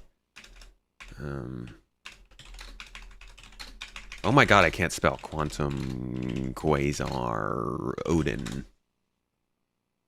Oh, virtual AI. Almost. We almost had it. The game. All right. So in this build folder, he has names of events. I don't think this is going to lead to anything, but maybe we'll see something. We'll do this by sending. I don't even remember where they are. I think all of these events either have been used or are outdated.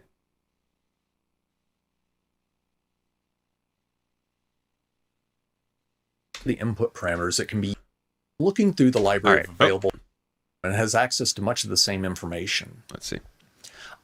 We've got Fleet Week, no.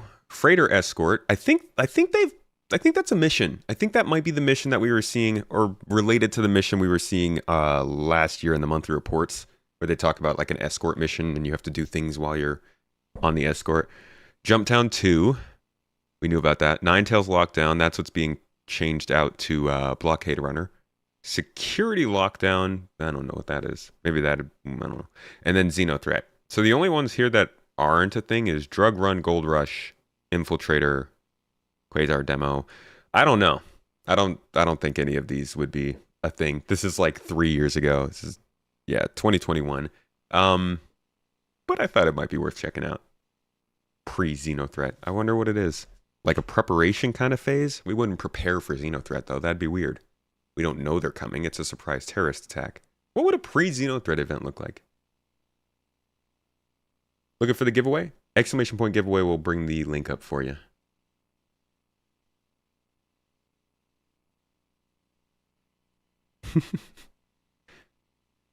Who is Tony C? That's one of those things that we're going to let players experience for yourself. Xenothreat and a sort of a pre-Xenothreat thing that's got a name, but I'm not going to share the name today. I want to see if people can suss it out. But Xenothreat's getting much, much bigger, much broader, and much more interesting, personally, from my perspective. That'll roll out. That'll start to roll out before 3.23, and then into 3.23, if all things go as planned. Hopefully. Yo, playing Catch Up Gamer, thank you for the sub. Appreciate you on Prime 6 months. Shout out, Toast Gang. The looting stuff, the looting stuff. Oh, the looting stuff. The new looting stuff that we saw at CitizenCon is going in. There's a new shopping app. We haven't showed that because the guys on Team Kian's team actually are working on it right now. We'll be showing that in ISC hopefully in about 5-6 weeks. Thought he just said Keenan for a second. That was very close to. Kian's team actually are working. We haven't showed that because the guys on Team Kian's team actually are working on it right now. We'll be showing that in ISC hopefully in about 5-6 weeks. When we go back to Team Kian for even more stuff that they're working on, they got a whole lot of stuff in 3.23 on that team. And then some economy stuff. Ooh. I've been doing this a long time. And we haven't talked a whole lot about economy stuff, and it's rolling MMOs and stuff like that. So for the economy stuff, we're actually going to take a quick break, and we're going to bring in 2 members of our economy team who have never been on video before. We've never actually put a showcase on the people who are down in the trenches doing the economy stuff. So we're going to do that in a minute. So we're going to throw it to a beautiful scene of Pyro 2. 4, I don't remember which one, while we shuffle some chairs around. And we'll be back to talk even more stuff coming in Alpha 3.23. So stay tuned. Yay, footage! Man, No! And we're back! No, I want more.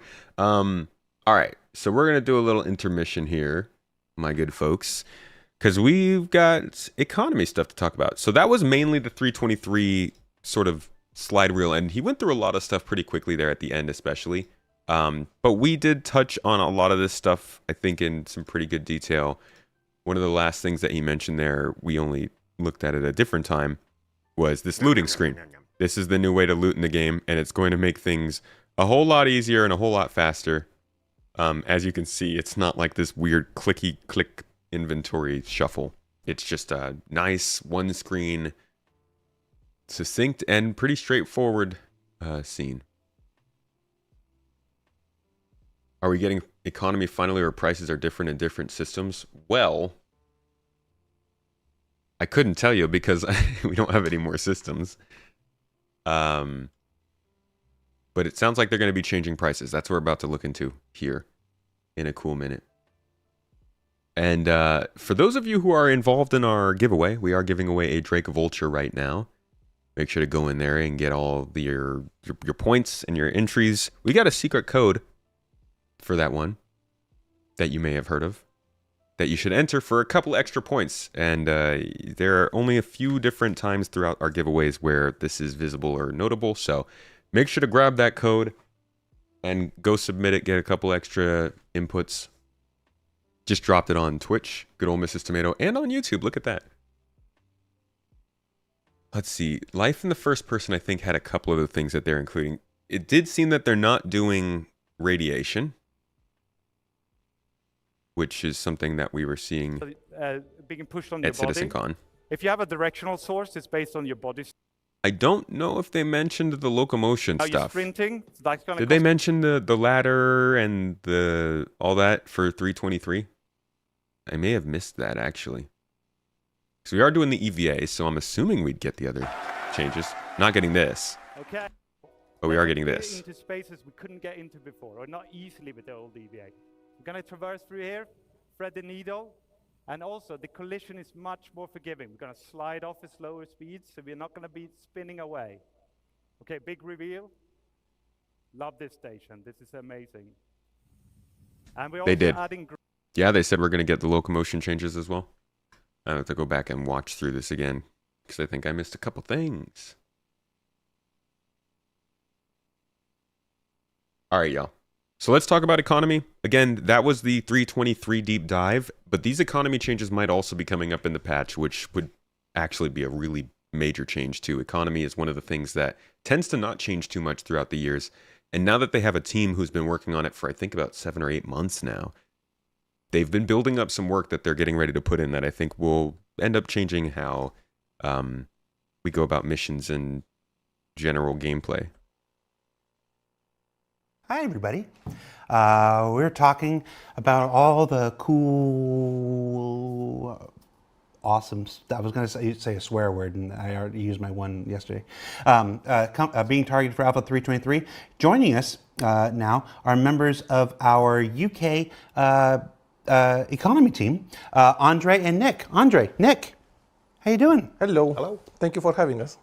So this is your first time on any kind of video stuff. Economy is not a topic we often talk about on our video stuff. It's not a particularly visual topic. So, but there's some big changes coming in 3.23, and then we'll continue on to 4.0 and stuff. So we wanted to start this conversation that will continue in the weeks leading in.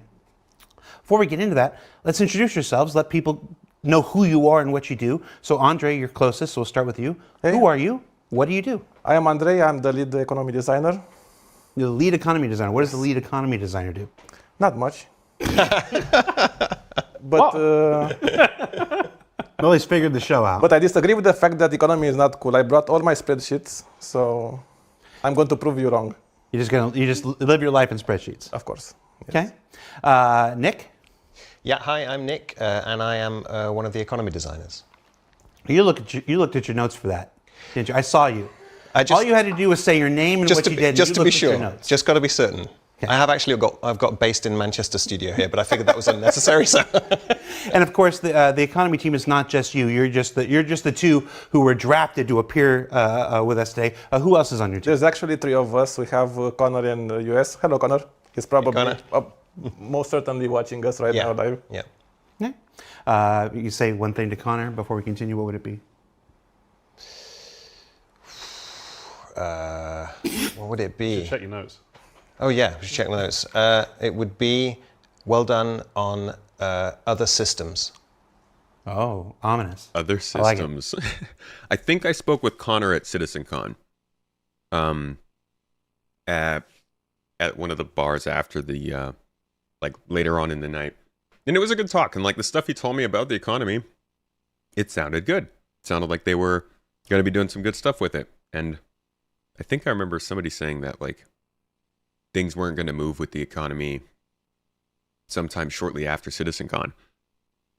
These people aren't just like, they're not just talking out of their ass. They're doing work on this stuff, and a lot of times little tiny details come out of these bar citizens and stuff. They might not always be true, but take it with a grain of salt and trust that like just because there's not an official big release of information about something doesn't mean it's not being worked on. I'm glad that they're starting to finally show their faces and talk about this stuff going on. Yeah. All right, so let's talk a little bit about economy, because I mean, everybody knows what the textbook definition, well, I shouldn't say everybody. Most people know what the textbook definition of the word is. As it applies to video games, I think it's easy to just assume it's the prices of things and that's it. But we know that it's more than that. So what is economy as it applies to a large-scale open universe MMO like Star Citizen? I completely agree with your statement. First of all, of course, it includes the prices, but at least for myself, it's a bit more than that. It includes telling a story, but instead of using nice pictures, instead of using words, we are telling a story with numbers. We want to make sure that everybody is immersed in the world. They are having fun. They progress. Everything that they are doing not only makes a difference for the world and for the other players, also makes a difference for themselves. Would you agree with that, Nick? Yeah, absolutely. It's definitely. I mean, especially with an MMO, it's all about an immersive dynamic. It's the feel that everything around you is connected and that your actions have purpose and you can progress and so can your friends. It's interesting to me that you use the word immersive, because it is one of the. You know, I'm going on 10 years. It's our favorite word. Years here. So one of the things that I've heard CR complain about periodically is the fact that you can buy a missile for like 500 AUEC. That's not the actual number, but it's some ridiculously low number. It's like you can never just go into a store and buy a missile for $500 or whatever. It's like we got to get this economy stuff done. Is that what we're talking about here with 323 and 4.0 on? Are we starting the process of now going through and retuning all of these? For sure, we are in the process of retuning that. We are not only giving our players and to ourselves, because all of us are fans of the game, but the chance to earn more money. Rhino, how you got 128 ships in the game, man? to become rich and be rewarded in a fair way for the activity they do, but also the chance to spend that UEC on something that they can be proud of. Mm-hmm. And so, before we get into the specifics of what's going to happen in 323, when we talk about the things that are economy, obviously the prices of a thing are the economy, but the travel times, how long it takes you to take something from this to this, is a factor of the economy, because that now determines whether the payout is, whether a 10,000 credit payout is actually worth the 10,000 or not.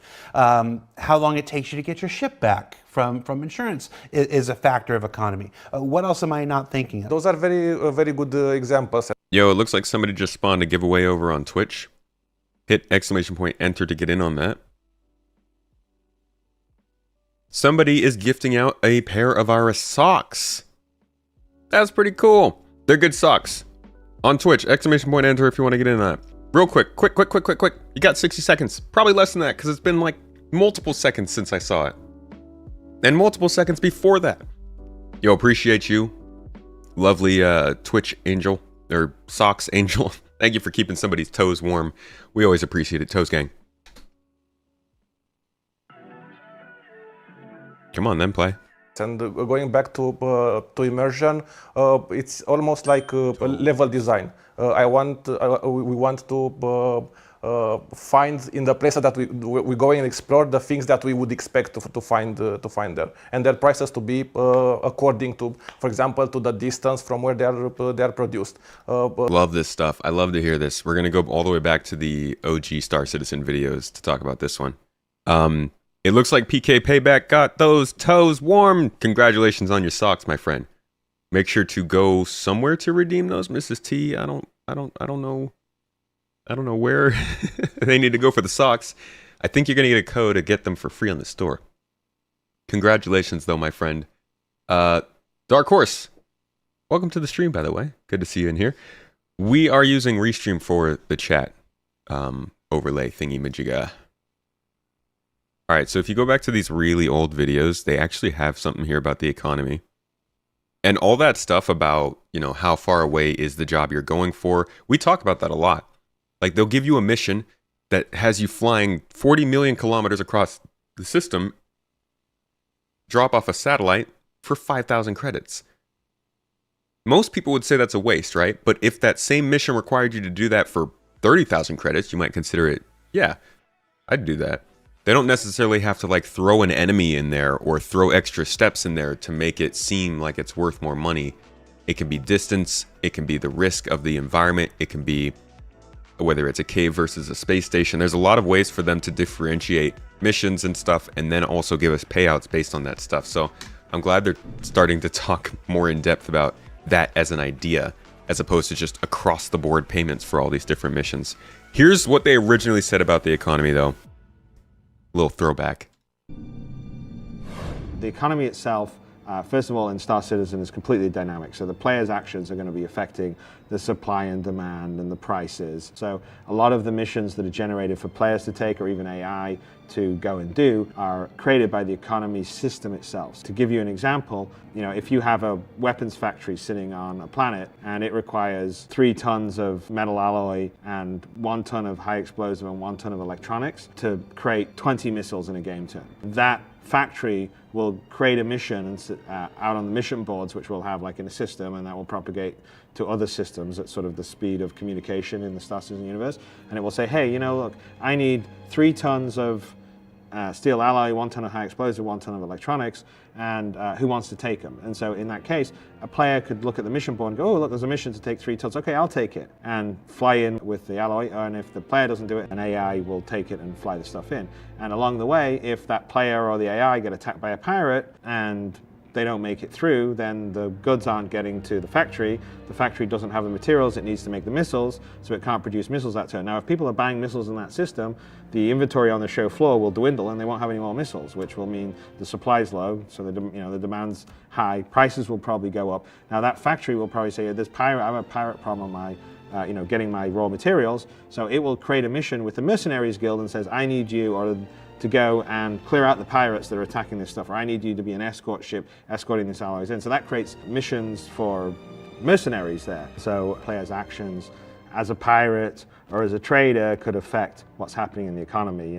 The pirates could be strangling supply to planets, or other people could be blockading it, and then if supplies aren't getting through, that planet will be creating missions to get supplies or get people to open the blockade. So basically the economy itself is generating a lot of the action and the missions are going on. And by the way, in that combat that you're having, like the pirate that is attacking the merchant ship, well, missiles are getting fired, ships are getting blown up. Well, that's demand on the economy side. So, that means that more missiles will have to be replenished, or a ship has to be replenished. So there's factory nodes on planets making the ships. Chris. And so it all is kind of balanced. Hopefully from that you can sort of see how the economy and the fact that it's dynamic is generating missions for other players, or generating missions for AI, is creating supply and demand and consumption and production. So this, oh my God, that's loud. This idea is kind of what led into the quantum simulation that they've talked about. And you can find other videos. In fact, the one that we were looking at just a little bit ago with the dynamic events was one of those videos where they talk about this simulation and how it's supposed to run the economy. And it's in depth, and I don't know just how much of that idea he was just talking about that they're going to stick with in terms of how it spawns missions or handles supply and demand, because you also have to think those missions will go up and pay out because they're more dangerous. So there are a lot of variables that could lead into this, but hopefully they might get into that a little bit here today. The players to have access to the resources that they need and they want. And Fuller 0079 says, he says UEC, not AUEC. Don't read into it, man. I promise. Just, like we're sitting here, we're giving you all this actual information, and then people are like digging for like hidden information between the words. It's just going to make you unhappy. It doesn't mean nothing. Enjoy the show.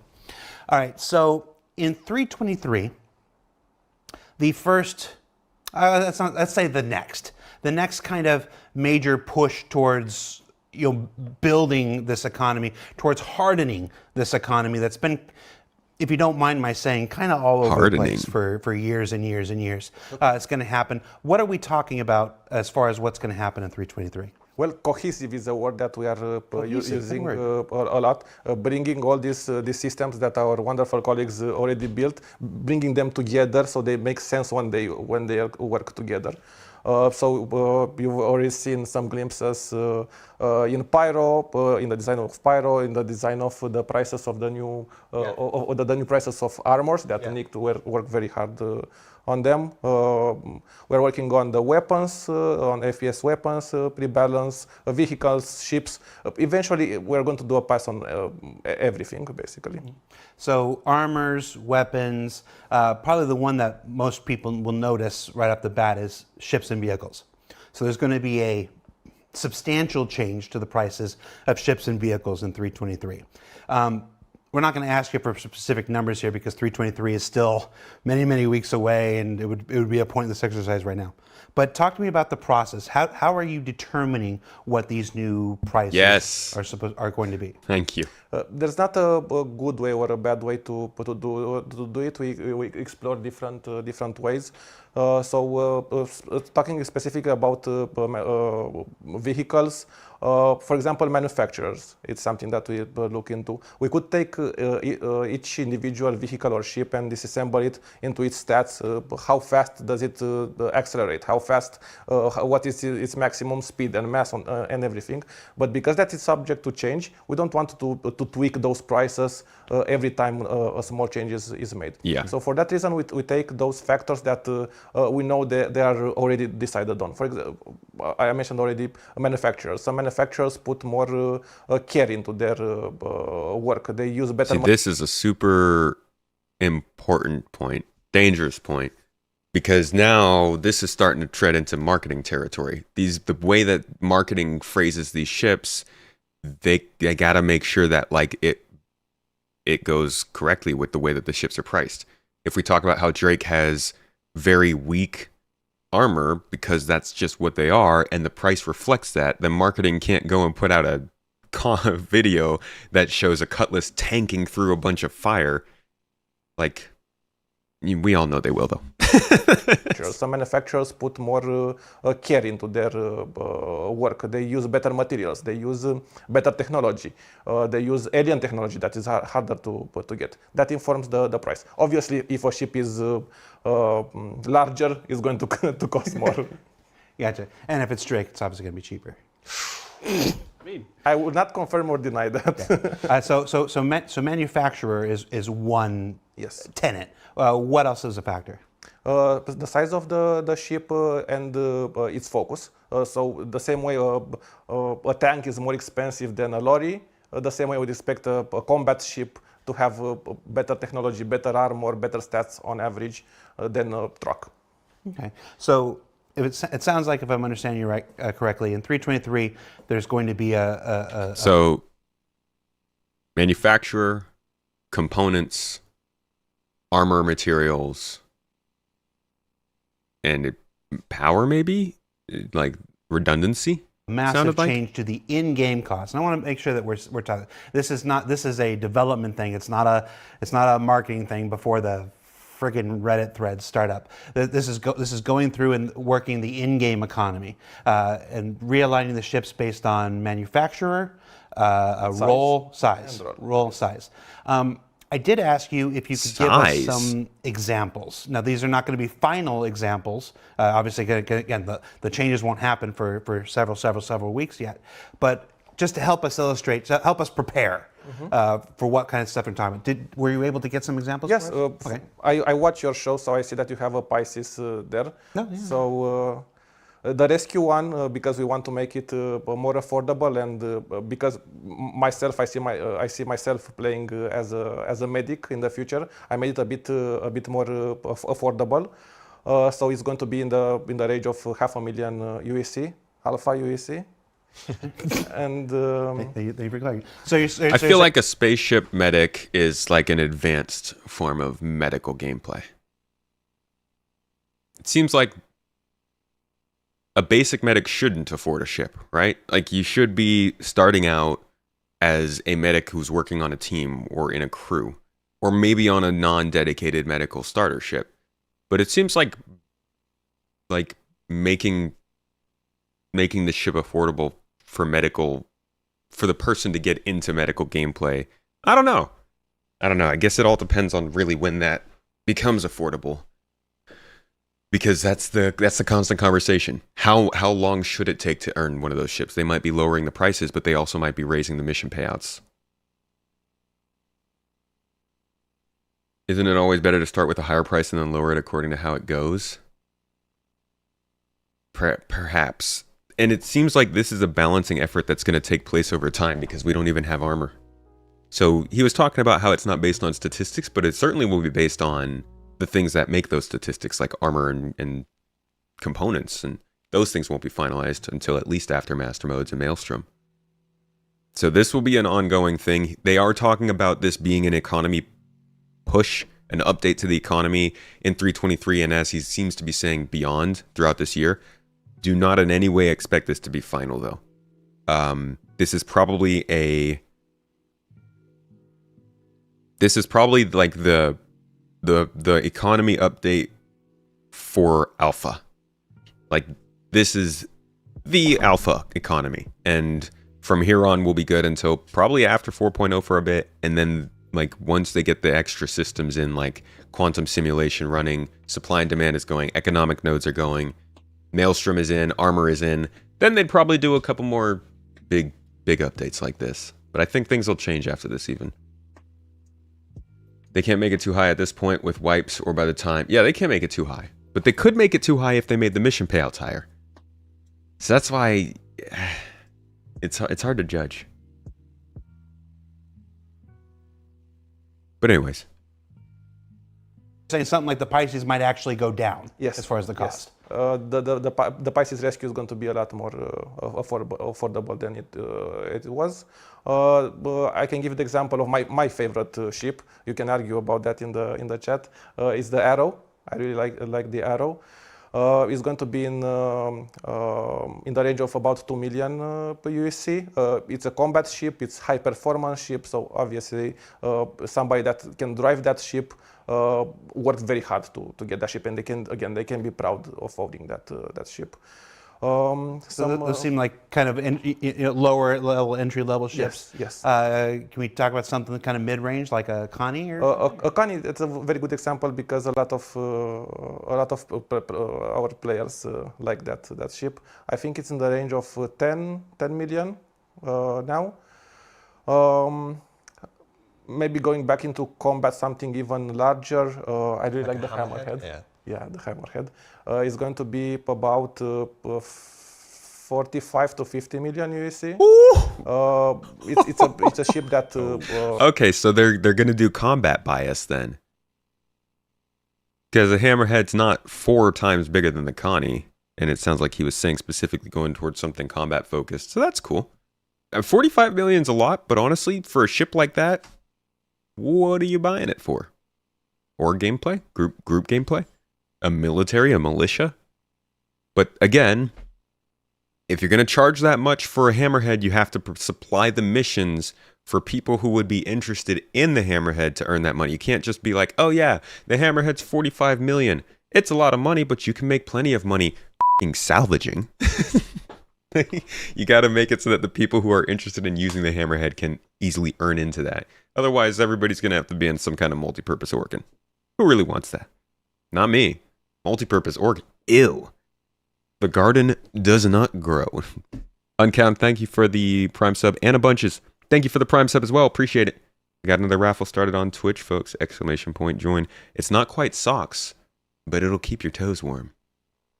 Yeah, the Hammerhead is going to be about. Don't ask. 45 to 50 million USC. It's a ship that it's a multi-cruise ship, so I can see players pulling their resources together to buy such a ship. Gotcha. And this is, you're using the words "it's going to be" and stuff like this. This is what we're working towards. This is what we're currently working towards. Of course, with feedback and testing and stuff, the numbers may change and whatnot. Of course, 323 is not the end all be all for anything. It's like obviously these things go in. We get player feedback. We do the testing at full scale, and then only the first, and then adjust and continue. It's only the first pass. I got to remember that Jared's already here to do his job, and I don't need to say that stuff. The economy team is doing. But this is a conversation that's been waiting to happen for years and years. Like we've always. I don't think it's been a secret to anybody who's played Star Citizen that like I said, the economy has always just been kind of this. We'll get to it. We'll get to it. We'll get to it. We're here. We're getting to it now, for lack of a better term. So Alpha 323 is that next push, but it's not the last push. It'll continue to be balanced, continue to be evolved. I'm going to ask you for like okay. So we did a Pisces and an Arrow. We did a Constellation. Let's go to the far end and just see if we can get some of that sticker shock out of the way. What are you thinking for something like an 890? For example. For example. You like the nicer things in life. Oh well, or I'm just trying to work the sticker shock here. So Origin, fancy manufacturer, 890, super big on the size. What are you thinking? And I'm just gonna hold my alpaca here. Daisy. Let's make a list. Do you want gold on the walls? Do you like the marbles in the bathrooms? What do you need? Give me the worst case scenario. I want to know what Idris is going to cost. No, we are talking about luxury. We are 140. talking about Origin, a manufacturer that it's 143. Famous for putting so much care and so much quality in their ships, and I'm thinking in the range of 70 million USC. Oh, I wouldn't double that. Okay. I was close. Somebody that has an 890 jump, they can be proud of it. Again, Sure. now we need missions that can pay for that. Right? And touring, don't get me wrong, I have definitely experienced enough touring in this game to know that it can pay, but they need to make the missions for it. Sandbox gameplay is one thing, but you also need gameplay to introduce people to that sandbox and show them how it's supposed to happen. All right. Are we going to be able to sell virtual kidneys? Is that a thing? Look at him. He's the FPS guy. Not yet. Is that coming in 323? No. Oh. We can balance the price on that. But I've known JJ a long time. He's not going to dismiss the idea out of hand. Oh, maybe harvesting some organs. Maybe we've got a sideline in 9 got a tails. multi-tool. That's what the multi-tool is for. All right, so obviously, these are the prices that we're currently thinking. This work is ongoing and will continue until Alpha 3.23 releases. Once it releases as part of Alpha 3.23, it will continue to be evaluated. Yep. It'll continue to solicit feedback, continue to look at analytics, all that good stuff, and make adjustments as necessary. Because that's what you do with a live service game. You make adjustments as necessary. Thank you so much for this. This was again, like I remember, coming to you, like, hey, we want to talk about economy. You were very eager. You since the first time I ever met you, you're like, I want to get on there and start chatting with people about economy. So I'm glad we got a chance. I want that feedback as soon as possible. That's the reason. That's what we like to hear, Andre. It looks like they're pretty done. I think this is a short economy talk. There's a lot of stuff that we could really use information-wise on economy. Like at the very minimum, just telling us what is an economic node in the game right now and what does it do for the game right now. The more we know about how the economy runs, the more we can test it. But it also may be the case that they're trying not to let us know too much so that we can't learn it. We can't get into the deep end of it and figure it out from the inside out too much over time. Guys, thank you so much for being on the show. Is there anything, JJ, anything more we want to say about 3.23? Let's go back through the list real quick before we're talking. So right now, targeted for Alpha 3.23. Hold up. I need to have my list up here just to make sure I'm up to date. Pretty sure we're good.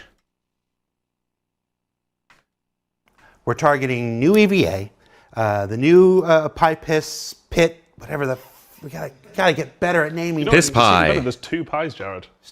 We're only dealing with 1. New default item actions. Hold up. Wait, start over. I'm sorry. 23. We're targeting new EVA, the new Piss Pit, whatever we gotta get better at naming. Things. It's even better. There's 2 pies, Jared. We're only dealing with 1. New default item actions, reloading, dynamic crosshair, scopes, distribution centers, master modes. I did not have scopes. I don't think they mentioned that. It's on here. Where is that? I think I have that slated for half 1. Scopes? Nice. 1. New default item actions, reloading, dynamic crosshair, scopes, distribution centers, master modes, precision targeting. And master modes, they keep saying, is that more ships master modes in AC, or is this master modes to the live game? Like, what is it? What do they mean by that? New default item actions, reloading, dynamic crosshair, scopes, distribution centers, master modes, precision targeting, turret and gimbal changes, visor and lens stuff, new looting screens, a new looting system rather, a new shopping app, the star map, character customizer, a whole bunch of things cargo, including the freight elevators and some more. The blockade runner. Okay, and he also just said a whole bunch of things including cargo, just including the freight elevators. So that might mean that they're trying to get that cargo update with the factions and reputation in on this patch as well.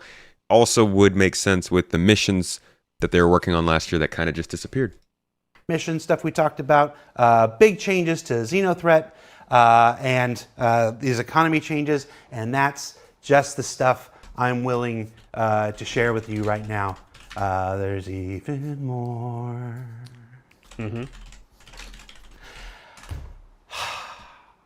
Feel good? So much, so many A things. lot to do. There is a lot to do. But we're in the we're all excited. We're all excited. It's building on the work that you guys have been doing for Squadron 42 for the last 2 years. The teams are working hard to convert it over. We've already got interviews in the can for ISC, for distribution centers and for master modes and stuff like that. We're going to be talking to you about all that stuff like that. So lots of great stuff coming. I hope you're as excited. Let me change the way I want to say it. I've been doing this I'm going on 10 years now. You've seen me here, you've seen me in LA, you've seen me in a variety of situations talking to you about this, that, or the other thing. He didn't mention mobiGlas update, did he? Might have missed it, but I didn't hear it. You've seen me cautious, you've seen me with trepidation, you've seen me hedge my bets left and right. The last time I went full-throated into something, I ended up with a beard that was like this, and it wasn't good. I hope you can take from my own personal enthusiasm. I see the work that these guys are doing each and every day. I've been seeing the work they've been doing for the last 2 years and just waiting for the time where this gets brought back over to the PU. We're here. This is going to be one heck of a year when the Squadron team comes back with the Star Citizen team, and it's nothing but blue skies. I'm not going to say that. No, I'm not going to say it's nothing but blue skies. But I'm getting caught up in my own hype. Let's make some magic happen. Yeah, full-throated is a term, and I'm not. Let's just say that. I'm not going to say nothing. I'm not crazy about I'm it. going to get hit by a meteor when I walk out the door. About that. Lastly, before this week's show, I did want to take a few minutes to talk, if I can, as myself, not as a CIG representative, but just as Jared Huckabee, the dude that works in the game industry. 2023 was a huge year for the release of video games. And if you followed any ounce of gaming news, you've probably know that it was one of the hardest years for those who create the video games. That struggle to stay employed has extended into the first month of 2024, as I think the last count was nearly 5,000 people have been laid off in the video game industry in the first 30 days alone. Over 5,000. I spend my time dedicated to highlighting the people who make video games possible.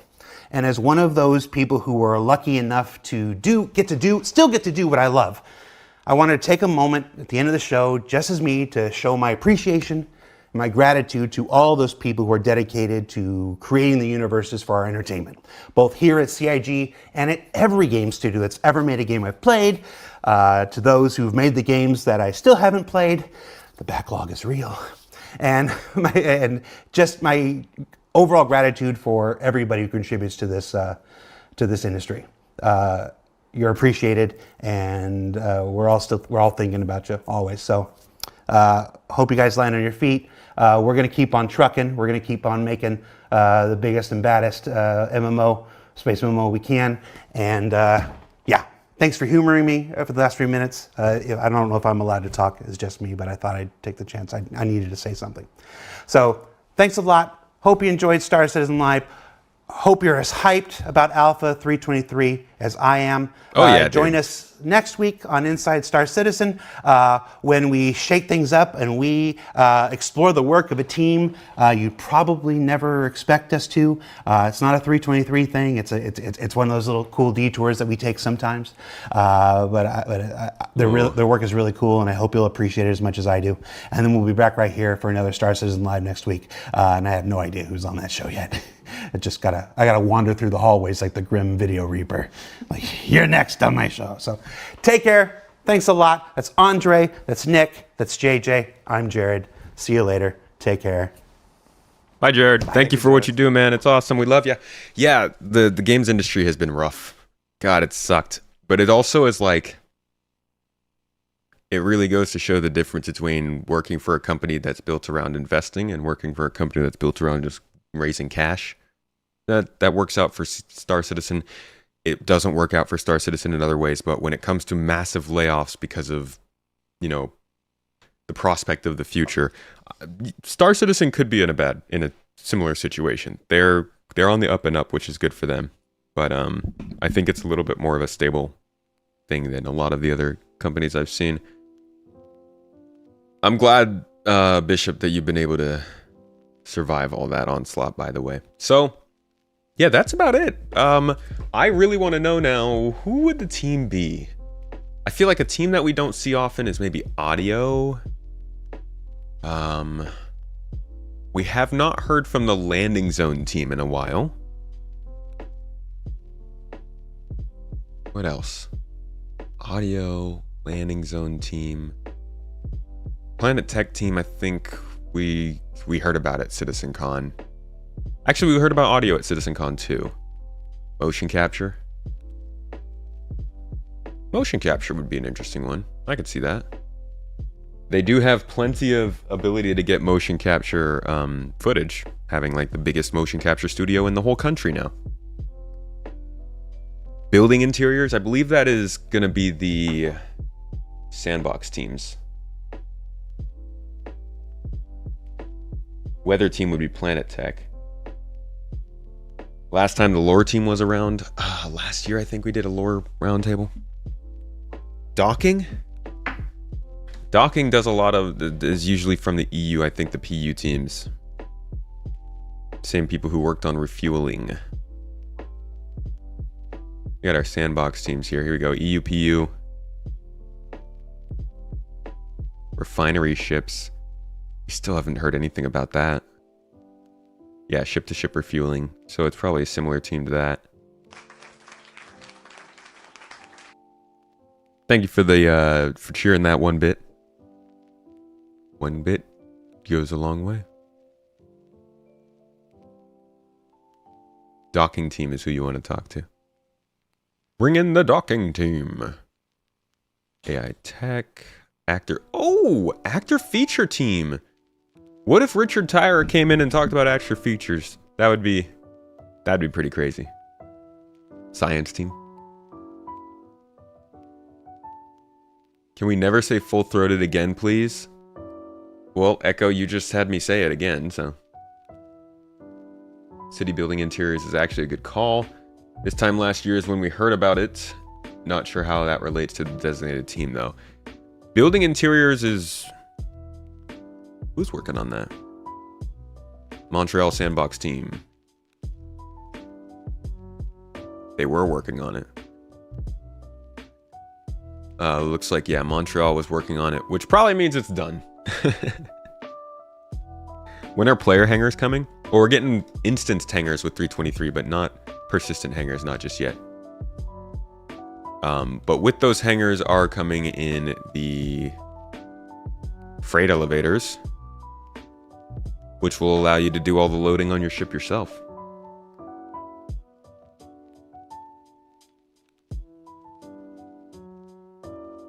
You want to hear from marketing? No thanks.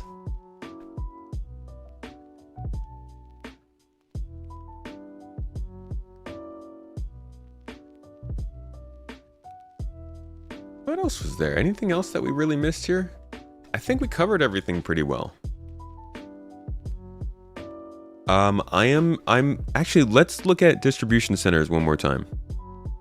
Because this I think is one of those things that's really, this is a very new idea to Star Citizen. So we'll finish off this whole little review with this last look at distribution centers and what they're supposed to bring to the game, yeah? So, these distribution centers, what are they? Well, first off, they're the biggest location we have on the ground outside of landing zones. The reason why they're so big is intentional. We wanted them to accommodate as much world and mission-based gameplay as possible. Each location supports multiple landing pads and hangars, making them accessible to as many players as possible at any one time. There's even a road network to support transit from the planet's surface, full-throated roads, into the main building and to any berth ships. So every distribution center will be owned by a faction. Depending on the faction and where the distribution center is located on the planet will determine its specialism. Now, each specialism will lend itself to different missions and gameplay opportunities. So let's talk about some factions for a moment. So an example of a major faction would be the UEE. Now at their distribution centers, they're likely to be more specialized towards military supply, research and development, or communications, depending on which branch of the UEE it is. They will have a much stronger military presence in the area. And missions here may be more hostile with combat-orientated, team-based raid opportunities. Other examples of hostile gameplay that we're thinking of is hacking and stealing, searching for and destroying a specific item, tracking and eliminating any VIPs, and everyone's favorite, eliminate all. Grey Cat easier that Industrial way. would be an example of a minor faction. So their distribution centers will be more specialized towards gathering resources, manufacturing, assembly, shipping. There would be a security presence here, but it won't be that as strong as a major faction. And missions here would be more suited to friendly gameplay loops, though we won't be ruling out hostile missions like corporate espionage. Some other friendly gameplay types. Cargo hauling, like I said, resource gathering and mining, maintenance of the location. But that's enough of me talking about it. How about we show you where we're up to with these distribution centers?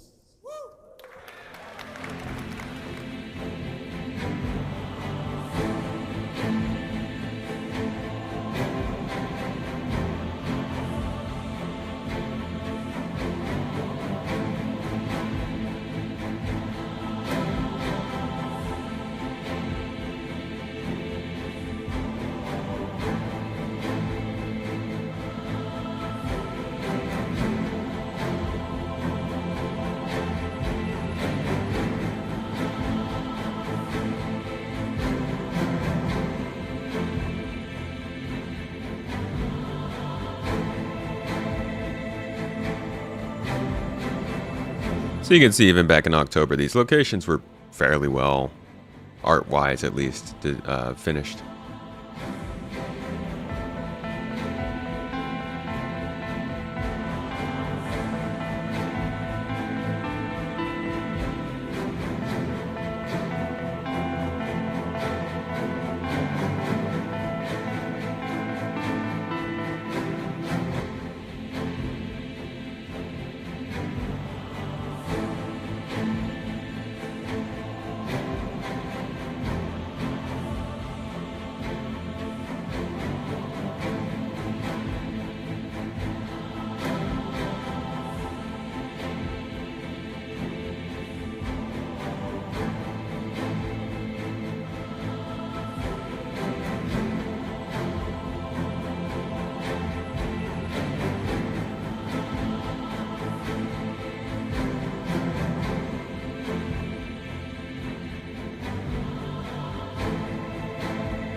Thank you.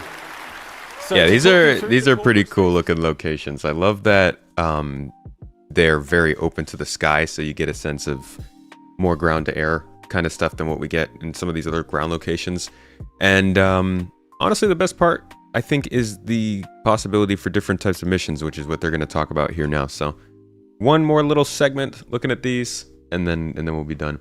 I think the best thing we're going to do is probably as an org, a GII, lock these locations down and then try to hold off people. That's what we do with the outposts. But these look like they're going to be a little bit more fun. And we've been working with John's team on the distribution centers. So John just showed how massive these locations are. He also presented the industrial sections on the ground level. And I'm here to present the administrative area of these facilities that the Montreal team has been working on. So, they're located above ground, just below the tower highlighted in the picture. Inside, you'll be able to explore the corporate office space and interact with the administrative personnel. Accessible via the lifts in the hangars, and also the industrial sections we saw earlier. In addition, we've added also landing pads in front of the lobby, specifically designed for smaller ships and ideal for short stays like pickup or delivery missions. And we can't ignore the fantastic views we have from these platforms, a reminder of the vastness of these facilities. Now, let's step inside the lobby. You'll find the atrium, which is a central point of the administrative area, providing access to various locations of the corporate space. Within this space, you'll find the reception desk, and as a newcomer, you'll be expected to report here first. So here you can hand over your deliveries or pick up packages and earn reputation points with that faction. So also expect to see corporate ownership reflected through branding, color schemes, and product placement throughout the corporate hub. And with the use of overlays, we'll be able to swap these out depending on the ownership. And here's an example with Grey Cat showcasing their vehicles and some shiny armor.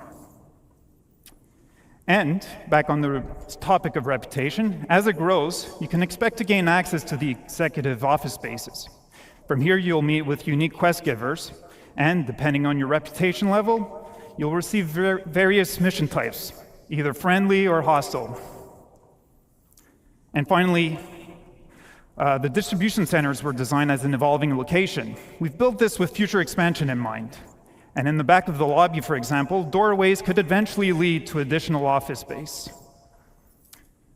So real quick, let me actually show you what they have planned for that, because they did not.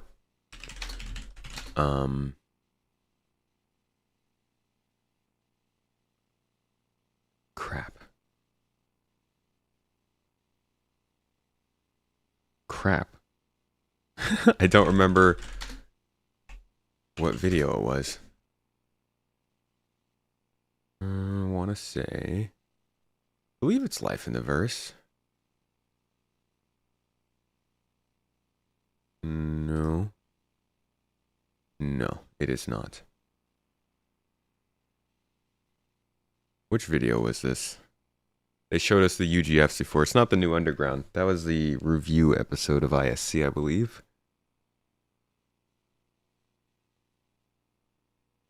This was their, Further Underground was the review. We want to find... Oh, it is the New Underground, okay.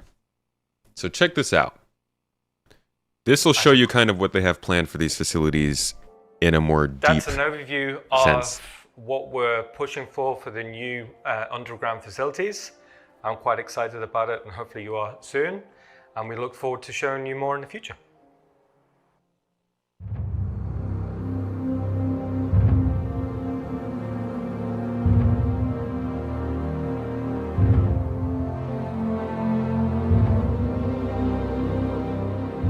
The full-throated underground.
Yo, Dora, thank you for the raid. Hello, everybody. Welcome in, welcome in, welcome in. Thanks for coming, folks. Hope you're looking forward to learning a little bit about Star Citizen. I would be absolutely remiss if I didn't ask, were you playing Star Citizen before this? Because that's important information. If you weren't, welcome. New game. If you were, though, I've got more of it for you. We've been reviewing everything coming in 3.23, as well as some of the stuff it's going to expand into. This right here is definitely stuff it's expanding into. This is not 3.23 this is where distribution centers are headed. But if you like that kind of info, hi, I'm Space Tomato. I obsess over this info and we talk about it all the time. If you want to talk about it with us, consider following. If you maybe just want to win a ship, we have an ongoing giveaway for a Drake Vulture. ! Giveaway will make that pop up. And if you just came in with the raid and you don't know what's going on, I'll stop overwhelming you and get back to talking about this stuff. Here's a little bit more talk about like where this could go in terms of the underground facilities that spread from these distribution centers. There's a lot of potential here. Check it out. Through ready for manufacturing. So we had a bit of fun with ways in which we could kind of create these quite interesting set pieces. So it's not all just industry in the underbelly of these underground facilities. There's also going to be technical areas, areas dedicated towards the control of the location. So what we're seeing here is maybe it's the main map room. So this is where they control the networking of everything. And also on here, you've got the overseeing executive suite. So it's not just technicians here, but also executive wings. And also as a bit of fun, if the player does get access to these executive wings, then we're seeing another type of art style in here as well. So we've seen industrial, we've seen technical. Now we'll be seeing, more like the corporate foyer we saw up above. So meeting rooms, office spaces, that sort of thing. And what we're seeing here is maybe there's the data processing of the location. So as a quick idea, we thought these data racks are actually submerged for cooling in a base of water. We thought also it'd be cool if there's a cause and effect. So if the player solves a puzzle to go from it being below water to above water. So again, ways in which we can kind of spark ideas or conversations with design about interesting opportunities. This is what I'm excited for. And then lastly, Zone 4. Now, it'd be a missed opportunity if we didn't go into some sort of organic locations as part of the underground facility. So this could be excavation zones or areas where it'd been abandoned. This could lead into cave networks. This was something we had quite a bit of fun with. So how do we actually take the player from being in this fairly well-established industrial location to a cave? There needs to be some form of transition period. So we came up with ideas about how we'd see excavation equipment or, with the roads kind of peter out. And as part of the roads, maybe we can do some pretty cool layouts for the player to drive through, something that's a little bit more invested than just a straight line. Now, as part of that transition period between heavy industrial to exposed cave, the equipment needed to create further UGF spaces, maybe there's a large boring machine still there. Again, maybe that comes into some form of gameplay opportunity for the player to traverse over, interact. That's kind of cool. Also, as part of that, another opportunity to introduce a new element to the space could be, as we're transitioning towards more natural spaces, we can not only introduce different types of geology, but maybe we're introducing some form of liquid. So depending on the location, maybe it's on a certain planet, there could be like underground rivers, underground lakes, maybe it's lava, maybe it's acidic. And also if we're describing these locations as maybe some are more abandoned, we could start to showcase how nature slowly started to take over. This also would introduce some pretty cool opportunities. So also another process we do during concept development is I like to start taking some of these ideas we're developing and get them in the engine as soon as possible. And what this affords us is we can sit down with Todd and we can really evaluate how well an idea is working in terms of space, size, composition, gameplay opportunities right from the early visual development process. And what we're looking at here is very loose concept meshes brought into the engine, quickly lit, just for that exploration process. Yay! I'm really excited for the more abandoned stuff. I think it looks so cool. Going off on another tangent here, because you know how I am. I'm really excited for like the abandoned, like kind of cave stuff that he was talking about there. Imagine you go into an underground facility and it turns into a whole cave system. and you just spend half an hour, 2 hours inside this cave system, and you find a faction and stuff. It reminds me of like the ground-based version of these, which also, oh my god, this kind of stuff sounds like it's going to be so cool for just casual, kind of calm, kind of intense, sort of solo or small group FPS gameplay. Is a new check. These are space stations, by the way.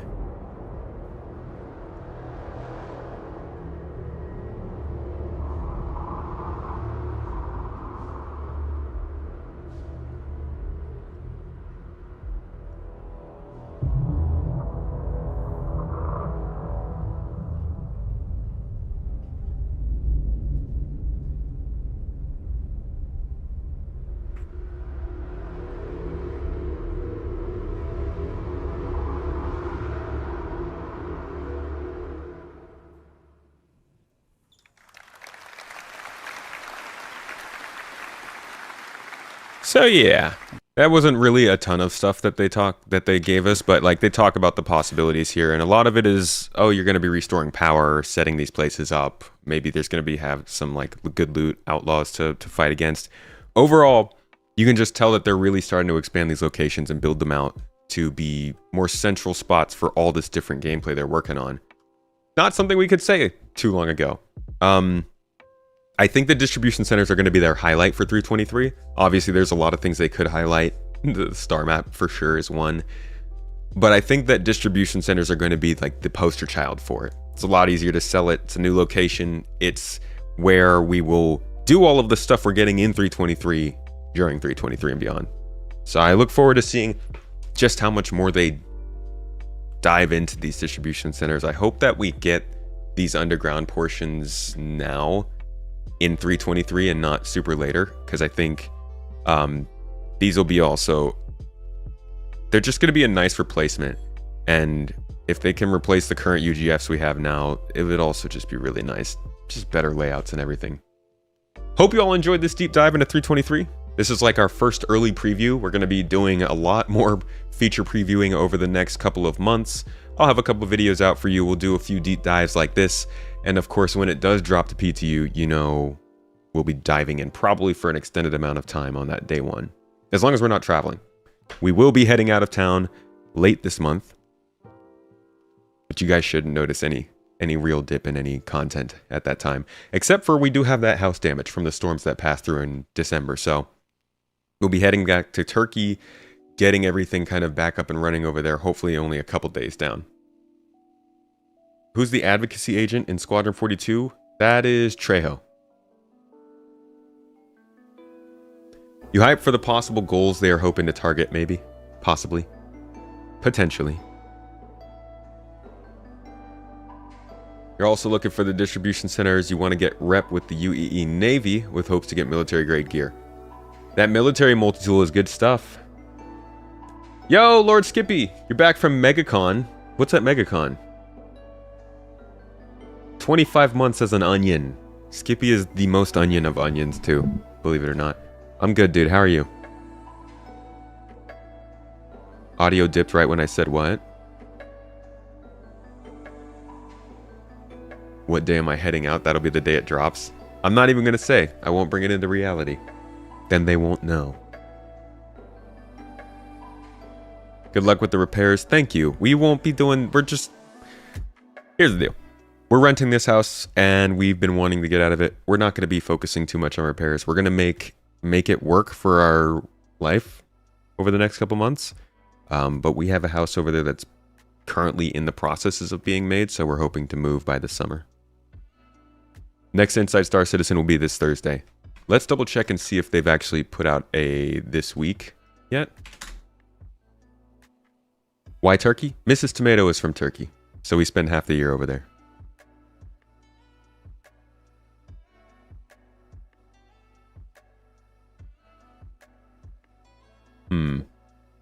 No this week in Star Citizen just yet.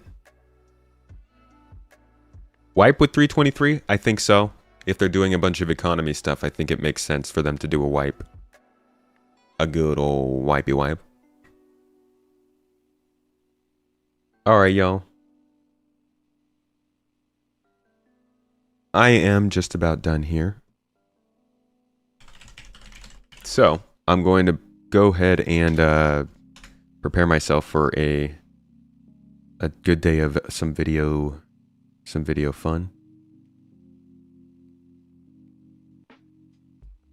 And I'm gonna pass all y'all on to HC Vertigo today, I think. Cherry Tomato has not been confirmed to be en route. Shut your mouth, Echo. She's a Turkish tomat. See you later, Tim. Thank you, everybody, for coming in today. I hope you enjoyed this talk. Mondays are always the deep dives. We like to sit here and talk a whole bunch. So if you're not into, like, diving deep, this might not be the best day. They're just, we chat a lot. If you're looking for more gameplay on Wednesdays, we try to bring on a guest or get into something a little bit different and do something fun. And on Fridays and Saturdays, we're usually in with either some solo gameplay or the org. So if you're looking for more gameplay stuff, later in the week is good. But if you like development news, if you like to know what's going on, Mondays are all about it. Yeah, we're full-throated on Mondays. You know how it is. Toes Gang. Toes Gang in the chat, folks. I appreciate you all. I hope you're having a wonderful day. I hope you continue to have a wonderful day. Go eat something delicious. Do something fun. Give someone a hug. Go somewhere awesome. And have yourselves a good old time. Appreciate you all. I hope you enjoyed today. And I'll see you all on Wednesday. Wow. Wow. Catch y'all later. Bye.